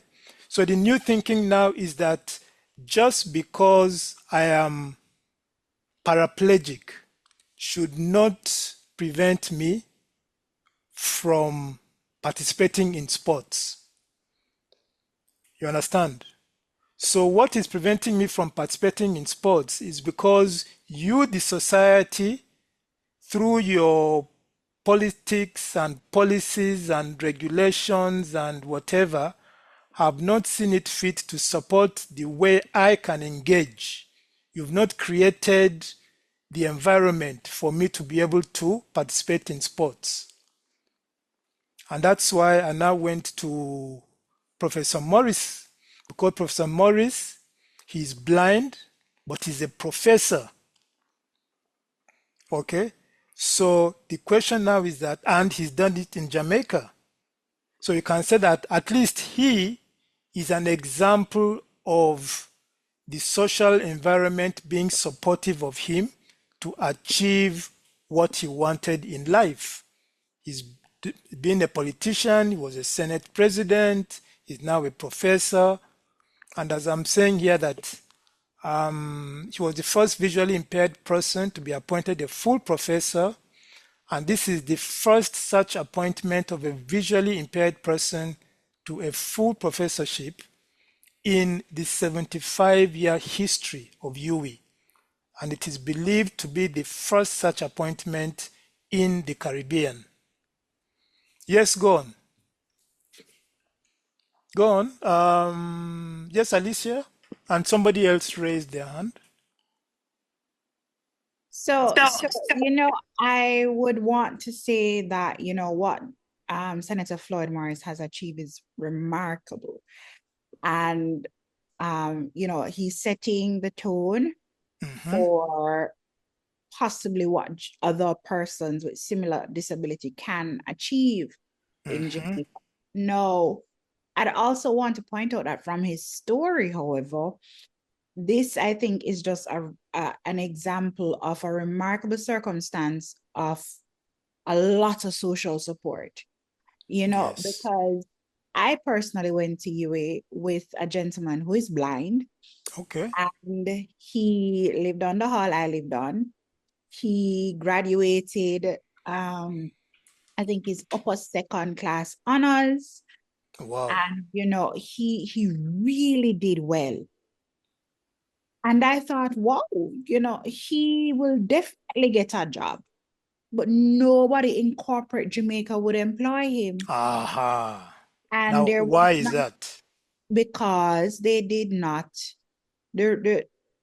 well, based on what he told me, was that it was because they did not have the infrastructure in place There you are. for somebody with his disability, and nobody wanted to sort of take on that legal risk. Okay. He was like, I went to UWI, I live in Jamaica. He lives in Spanish Town. I would travel to Kingston on his own, unaided. So he was like, I'm very capable of navigating structures that weren't built for people with disability. But nobody was willing to give him a chance. It went so bad that he had to resort to baking stuff at home to sell. Aha. And at one point, he turned to just straight up begging on the road. And I mean, it was so demoralizing for him because he worked so hard. And for me, what I'm hearing is that in the circle of the visually impaired, especially those who are legally blind, that's the norm. And rather, Senator Floyd Morris is an extreme exception. He's an outlier. Right. So now the point of this discussion is that Senator Floyd Morris should not be an outlier. If we had the right laws, the right regulations, the people had the right resources because they are mandated to. So there's a mandate that every blind child must have access to a school for the blind. When the blind child graduates, they must have amenities and the capacity to go to university. It is not debatable. If we had that kind of those kind of policies, then Senator Floyd should not be an exception. So it shouldn't even be that we're saying, wow, he's blind and he's a professor. It should be, yeah. There's no difference between him and us. And that's really the aim. That's how we're looking at disabilities these days. Okay? We want the extent possible that they should all have the opportunities and be able to practice fully like we do who are quote unquote abled. So you are right, you got it exactly right that you see your friend now is battling against the odds. Okay? He's doing everything by himself. The state is not supporting him. So in this regard, the state is actually causing his disability. And that's why I say it is we, the people, that are complicit in causing the disability. Because if with the determination he has, were able to arrange his transport and his job, his employment and every other thing, then he'll be like the rest of us. If he wanted to do maybe to work as a computer analyst or whatever, we should be able to provide him that for him to be a productive member of society. So we are disabling him. We are restricting his participation. He has an impairment. The impairment has caused a limitation in function, which is no fault of his, but his participation is caused by, his lack of participation is caused by we the people. Yes, Mr. Thorpe? Go on, Mr. Thorpe. Oh, Hakim? sorry. I was to take my hand back down. I was just Oh. saying this reiterates what I said earlier, and Mhm. Alicia's point a while ago. It really reflects what I was going to say. So you guys have covered what I was going to say. Okay. All right. Yes, so I'm glad that you are all appreciating really how the perception or the perspective towards person with disabilities has changed. So when you next see any person with disability, you ask yourself that how am I, or you can say the government if you don't want to feel too guilty, but ask how am I contributing to this person's problems? Because if we all said tomorrow that we want Parliament to pass a law that any visually impaired person, a blind child, a child who has a hearing impairment or who is deaf, must be provided with the resources, the Parliament will have no choice than to say, wow, the people are clamoring for this, we have to pass this law and back it up with the resources. You understand? So this really is how we want to look at disabilities in general.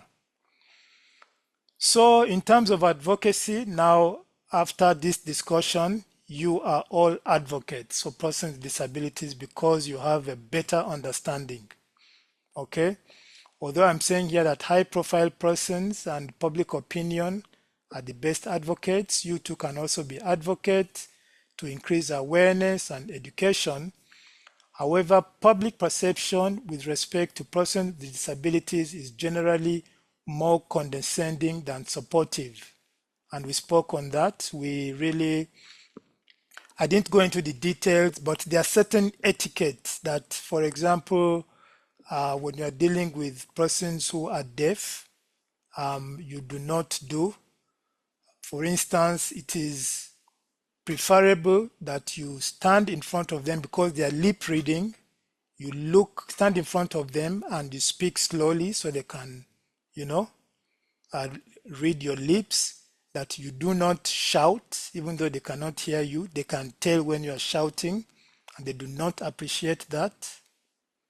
Okay. And of course, the implications of exclusive attitudes are not intuitive to the general public. So a lot of things we do them unknowingly, but we are, kind of being discriminatory and forcing the stigma. Okay, as I said, things like referring to them in different derogatory terms and so on. There's a phenomenon called ableism, which is what? It's a system that places value on people's bodies and minds based on societally constructed ideas of normalcy, intelligence, excellence, and productivity. Okay? These constructed ideas are deeply rooted.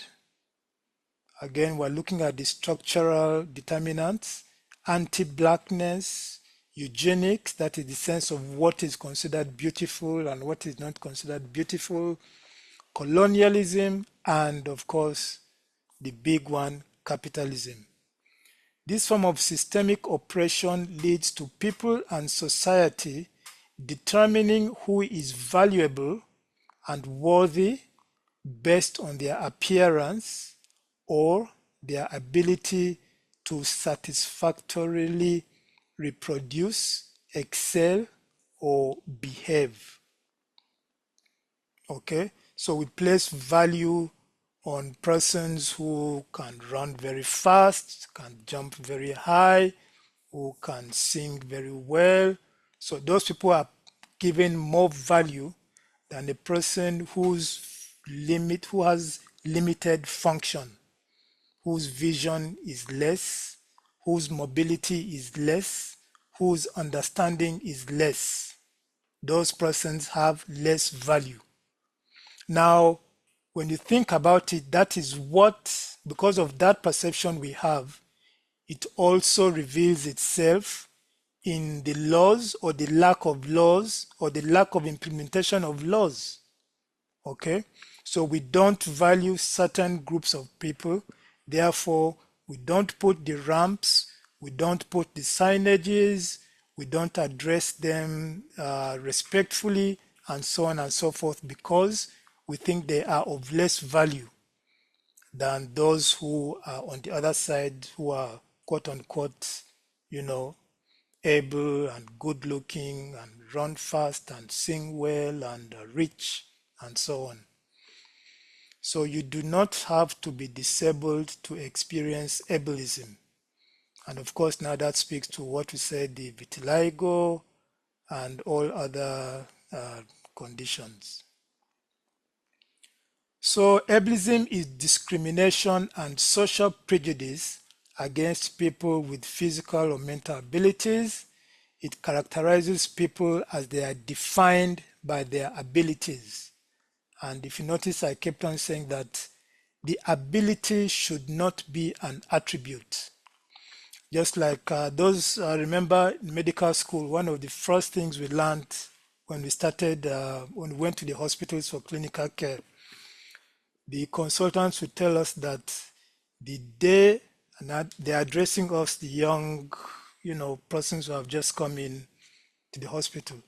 If I hear you address a patient as the diabetic foot on number 5, the sickle cell disease on bed 6, you are out forever. Okay? Because the people are not their diseases. They are people with a disease. They are not diseased people. So the same thing goes here. The disability is not the person. It is a person who has a disability. Okay? So those are the kind of things that are referred to by ableism, that we classify disabled people as people who are inferior to non-disabled people. So in conclusion, achieving health equity requires society to value everyone equally. Okay, that's clear. Overall, persons with disabilities are disproportionately more represented among groups with the worst health and social economic outcomes. So if you look, say, you look at maybe the poorest, think of the poorest people, or in whatever category you use.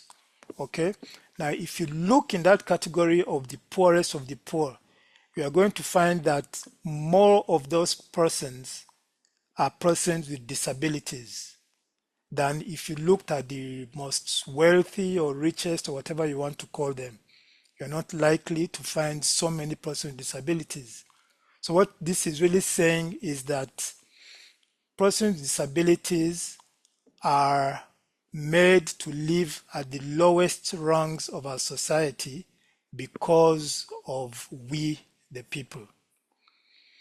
The social model of disability recognizes disability as a consequence of society and environmental barriers. It is not a personal attribute. Okay? So disability is not an attribute of me because I'm blind. Okay? I am not a blind man. I'm a man who is blind. There's a difference. In the one, you are saying that the blindness is an attribute, it's part of me. In the other, you are saying, I'm a human being who has this condition. So they're different, terms, and they mean different. An all of government, all of society approach is required to improve the lives of persons living with disabilities. This is clear. Again, all of society means, yes, Mr. Thorpe. Go on. I was gonna wait until you finish, sir, because you're concluding. I was gonna wait until you're finished. Okay, all right. Let me conclude. Then you make Right. your point. So where was that? Yes, an all of government, all of society approach is required to improve the lives of persons living with disabilities. So even though you are doing this in a public health setting, you recognize that education, labor, agriculture, economic growth and development, all those ministries have to be focused, they have to align themselves in order to improve the lives of persons with disabilities. The extent to which persons living with disabilities are not able to optimize their productivity and health and well-being is an indictment on us as a society.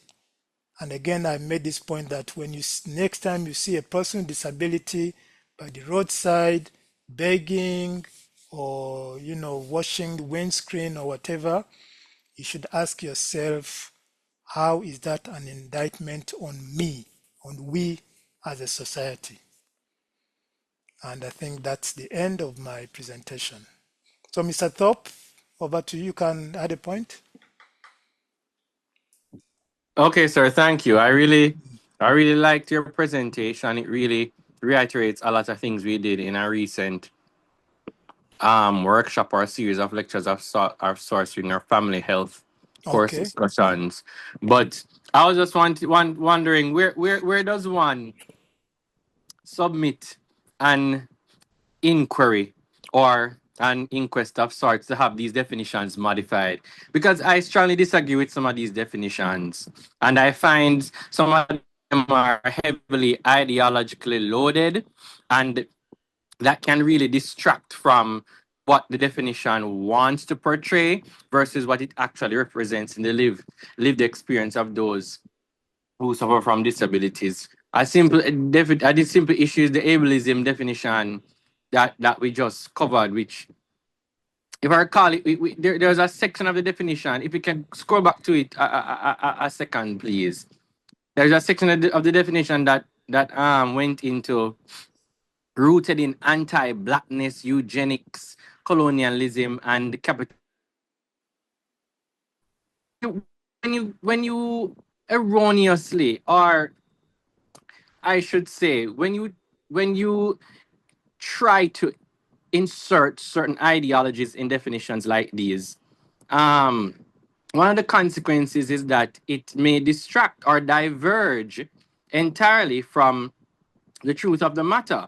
And the truth of the matter is valuing ability and valuing competence is not the equivalent of ableism, which is what the insertion of such ideologies would perhaps, in some Okay. interpretations, seem Okay. to imply, Okay. but that is not true. So to redefine it of sorts, or to approach it in a way so as to say, for example, that ableism is a set of practices then, or systems that privilege certain bodies and minds as normal or more valuable, while simultaneously perhaps disadvantaging or excluding, or as you said, devaluing people with certain impairments or disabilities. When you remove the ideologies, then the essence, I guess, of the definition you want to portray comes out. One may say it's semantics and it's English language, but words have meaning, and when you string them along in a certain way, the meaning that's conveyed can be very different. And this definition, I find it heavily ideological, and I don't think it's appropriate for ableism, but I guess based on the context you've built, in the discussions we've had, I understand perhaps where the definition wants to go, but at face value, that's not where it's going. Yes, and I agree with you. Again, when you see these definitions, you need to ask yourself, as a scientist generally, who is making this definition and what is their agenda. Because now, as mature public health practitioners, we need to understand that everyone has an agenda. Okay? Now, it is your responsibility or our responsibility as a society. And I think even the World Health Organization, they are very careful to word things in such a way that you can contextualize them and still retain the overall meaning. So they don't try to pin you down to make certain definitions. And I agree with you because a lot of these concepts are concepts that are derived from Europeans, okay? And of course, we all know Europeans with their agenda, they will not avoid an opportunity to, make we who are black uncomfortable. So they will always put in these things and to make it appear like, you are kind of, there's a word you used, I've forgotten. But yeah, I agree with you. I agree with you totally. I agree with you. And that's why, apart from data, we as a society should be able to have our own definitions. It's another longer lecture. Maybe one of these days Agreed, I'll present agreed. it. We That's need to probably be a able separate to, discussion. right, to have our own definition that just like as I told you, there's Jamaican Sign Language and there is Hmm. International Sign Language. And nobody is going to dispute that there's Jamaican Sign Language. So when you come to Jamaica and you make certain signs, a person who is versed in Jamaican Sign Language will understand you, and the person who is used to American or Swedish Sign Language will not. And it's acceptable. So you're right. I agree with you. And Yes. Yeah, go yes, on. I'd say to close on it, I mean, no definition is going to be perfect. We have to acknowledge that. Absolutely. There's no Absolutely. such thing as that's going to really encompass Mm. everything and embody every aspect of what you're trying to represent. But I strongly, stray from the absolutes and the ideologies. In this case, it's an ideologism with all these Yes. black anti-blackness eugenics, and in the case of the definition of health, a state of complete mental, physical, you name it. The word complete, I think, for example, should be removed because come on, all of Nobody us at can, some yes, exactly, can attend exactly, but that. right, but does that mean I'm not healthy? No. So I mean, no definition is gonna be perfect, but Hmm. I think we can make a stronger effort to ensure that these definitions are more representative of the concepts we want them to describe. Because if we're failing doing that, then we effectively deny the populations we are trying to protect, the inherent protections we're trying to ascribe from them, and we corrode the very systems we're trying to build to protect Yes. them when the Yes. definitions fail to capture the Absolutely. issue entirely. Absolutely. But Absolutely. that's it. Thank you. No problem. Yes, Alicia. And one other person. Let me see who else. Yes, Vanessa, then Alicia. Okay, Alicia, you go first. Okay, thank you so much. I just wanted to say this is a little bit divergent from the main topic, but where can we learn Jamaican Sign Language? The Jamaica Association for the Deaf, that's one of the services they provide. And additionally, the other schools for the deaf, they offer basic services as part of their income generating activities. So the Caribbean School for the Deaf and which other one? There are a couple of them, but I know for sure that the Jamaican Association for the Deaf provides those services.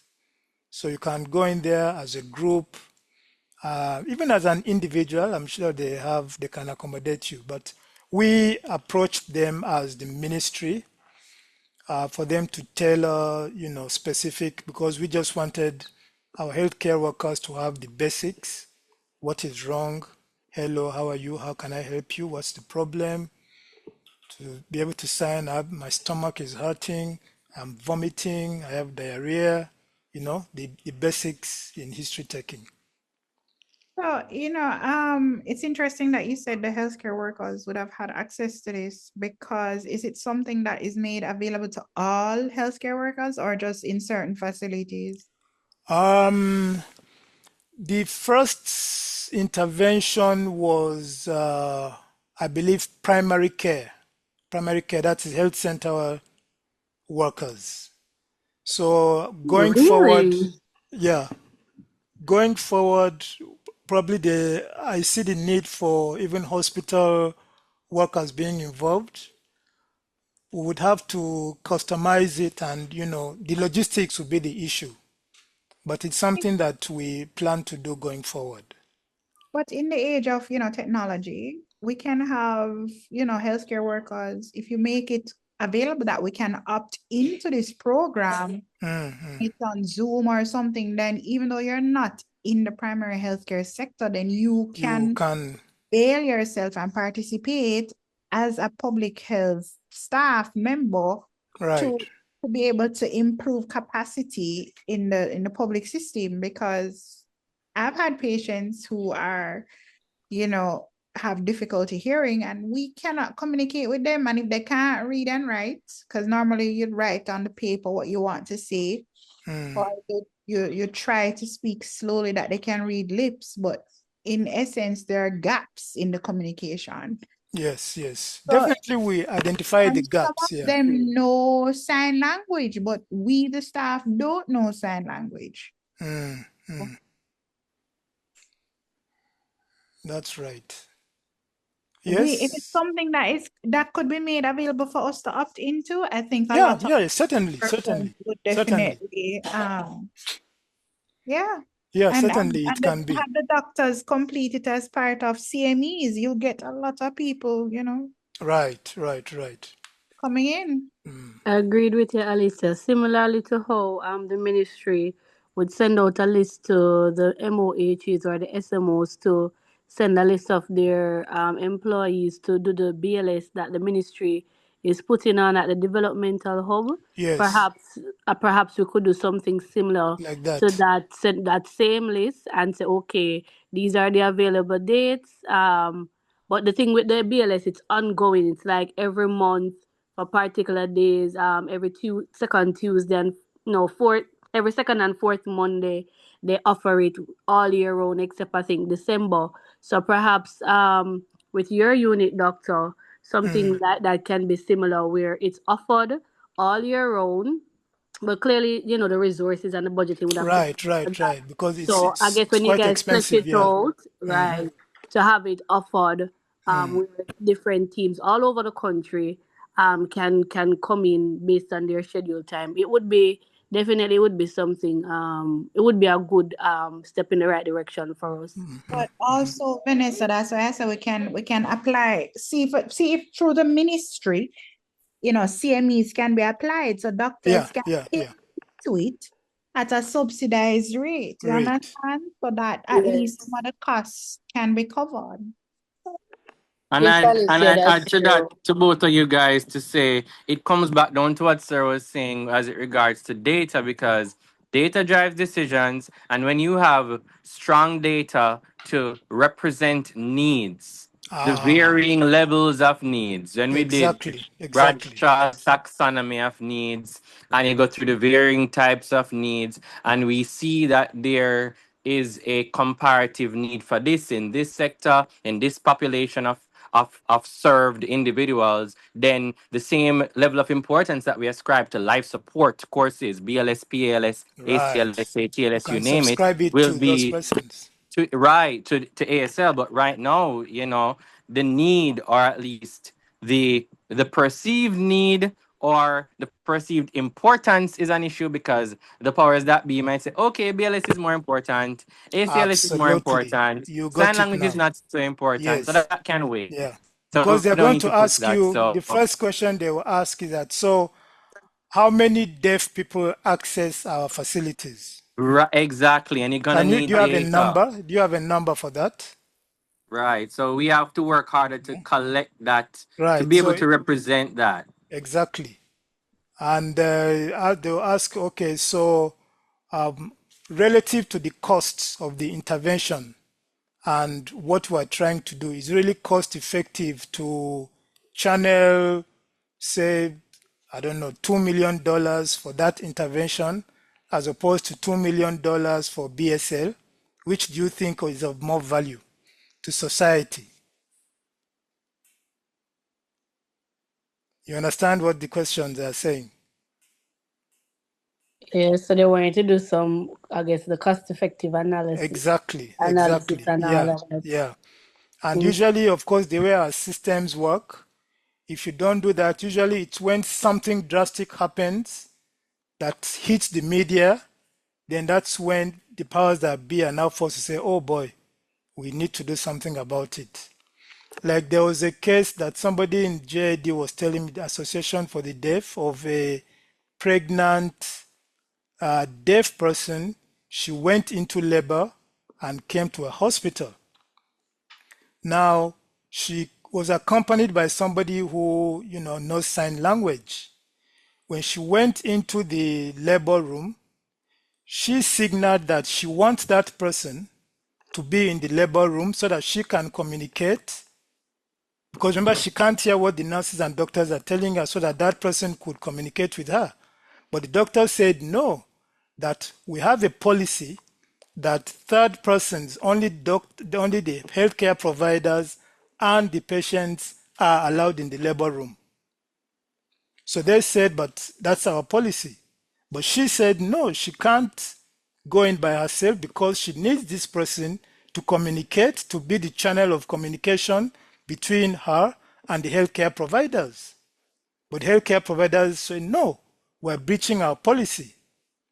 So they went back and forth. It was a whole heap of drama and the police and, until finally the healthcare providers had to consider and say, if this person is deaf, if you tell her, you can't tell her to push, don't push, assume this position, do this or do that, she can't hear. So you're eventually going to compromise her health if you do not allow a person who can communicate the instructions to her to come into the labor room. Exactly, sir. And then when you have a maternal mortality or a perinatal Aha, mortality, God right. forbid, So and it now blows up if, in our face, right, then right. right. So if that mother had now, demised, or her baby had demised, and that story came out, then the powers that be will say, oh boy, we need to train our healthcare providers quickly, quickly, quickly in sign language. My Okay? my question that I was going to ask, sir, Mm-hmm. in keeping with, Vision 2030, and including disability in our structural, strategic framework, do you know of any plans that the Ministry of Health, under your division, as well as the Ministry of Labor and Social Security, what are the plans that are being put in place to have a more inclusive, or to set up the legislation to really, um, give persons living with disabilities a better chance then to live and eat and grow and whatever them saying in, all these Mm. nice things in Vision 2030 that we all feel achieve? Yeah, yeah, yeah. Well, as I pointed out almost in the last slide, these interventions, in order to provide that life as we know it, the well being, okay, it is not just a health issue. So, from the health aspect, our challenge is when these persons with disabilities interface with the health system, usually they have a health condition, or maybe they have a health condition that has caused them to be disabled. So that is good and fine. We can diagnose them, so to speak. Now, the next thing is we need to be able to diagnose their disability. So it's two different things. It's not enough to say this person is an amputee, but we need to be able to say that this is the limitation of function that this person has, and this is the kind of support that this person will need in order to, let's say the person was, say what, uh, operating a taxi, for argument's sake. You say, okay, and he lost both limbs, both hands. Say, okay, he needs prosthetics. Now, believe it or not, the process of getting prosthetics is not straightforward. It requires, leave aside the expense, it requires a lot of measurements, a lot of rehabilitation, a lot of psychosocial support. There are a lot of things that go on in the background before a person can adequately utilize prosthesis. Now, invariably, other ministries have to come in. The Ministry of Labor has to come in. The Ministry of Labor has done a very good job. I don't know if any of you guys heard about the New Limb, New Life initiative, where they provided prosthesis to a couple of thousand amputees. Yes. It was a collaboration between the Ministry of Health and the Ministry of Labor. And in fact, that's when I got to find out that having a prosthesis, it's a long, complicated process. It's not just putting on a forced leg and moving around, you know. So my point is that many ministries come into this for them to be employed, for them now how they access, financial support and so many other things. So what the ministry's aspect is really quite easy. It is the other government agencies and our ability to link with them. I think that's where the challenge is. To say, Right. So that's okay, what I wanted to know if right, there are right, already talks at the table. right. So at that level, we do refer them. So there's a process for referring.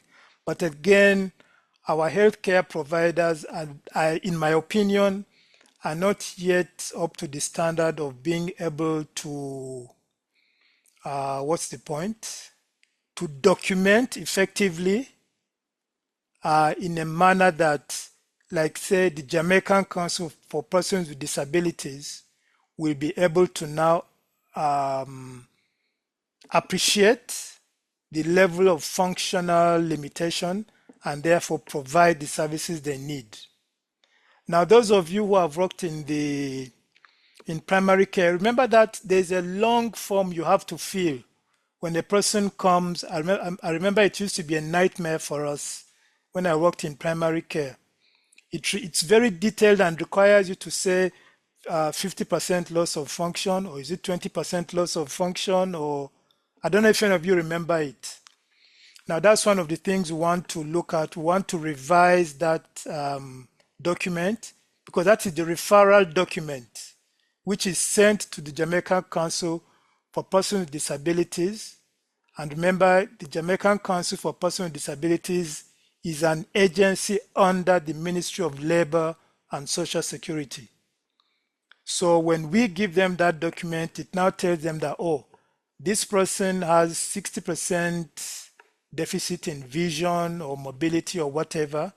They now decide, okay, this is the type of prosthesis or rehabilitation that he's going to need. You understand? So the weakness has been that referral system. And again, we need to train our healthcare workers to be, more skilled at filling out that form, and also in knowing who is to be referred to when a person presents with a disability. Over. Yes, Hakim. Yes, sir. Thank you. Sorry, I've taken you out of it's 7 o'clock, your scheduled time. Yes, Hakim, go on. Okay, well, since you're wrapping up, I just wanted to add to your point there that we as a team, as a group of healthcare providers, doctors, nurses, you name it, we need to be more strong, more, I'd say, direct and more concerted in our efforts to sensitize each other and hold each other accountable when it comes to providing care for persons with disabilities, because I've been in specific situations where I work at a particular health center, and whenever a person comes in with a disability, they send them to me. Dr. Thorpe assisted this patient. Dr. So Thorpe assisted XYZ where did they because select you? Because doctors shy away deliberately You see, from providing care you see, to people with disabilities. attitudinal barriers. Look at that. Right? So we have to acknowledge that as a group, as a team, as a fraternity, as a as an entire, legion of providers, and really work strongly to eradicate those adverse attitudes in our circles because they are rampant, and some of them are very unapologetic. They can't bother, they can't do all of that, Yeah, and they try yeah, to push yeah, off the yeah. work on somebody else, and it's very Exactly. real. Exactly. You're right. You're right. So, of course, one way of reducing those attitudinal barriers is education and sensitizing, you know, and for people to be more compassionate or empathetic, although now there's a debate as to whether you can teach empathy. That's another whole pot of soup because there are people are now saying that really the way some of our doctors behave towards patients, it is unlikely that they can ever learn to be empathetic, you know. But you are right, I agree with you that a lot of education, sensitization, what they call disability awareness training has to take place. And it has to be an iterative, not once in 2 years or something. It has to be a systematic thing that we know, okay, every quarter or every 3 months, disability awareness sessions are held in all medical facilities for all healthcare workers, something like that.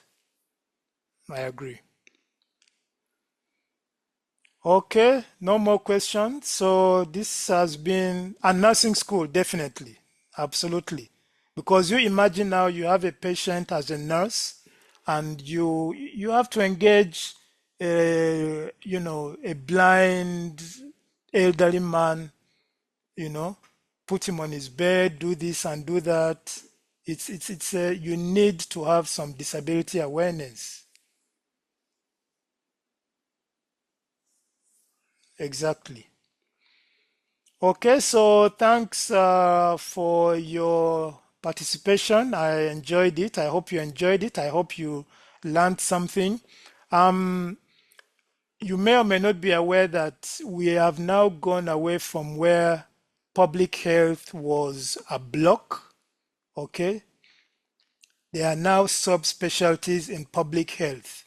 And believe it or not, disabilities is now a subspecialty in public health.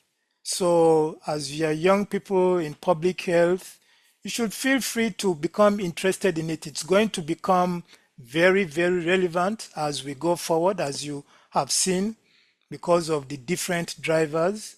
So, more and more of us are going to be disabled.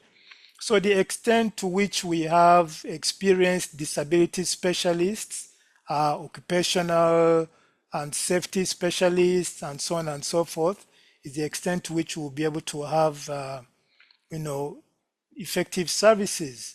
And of course, those of you who have not done or are yet to do your projects, think of doing a project in disability. There are a lot of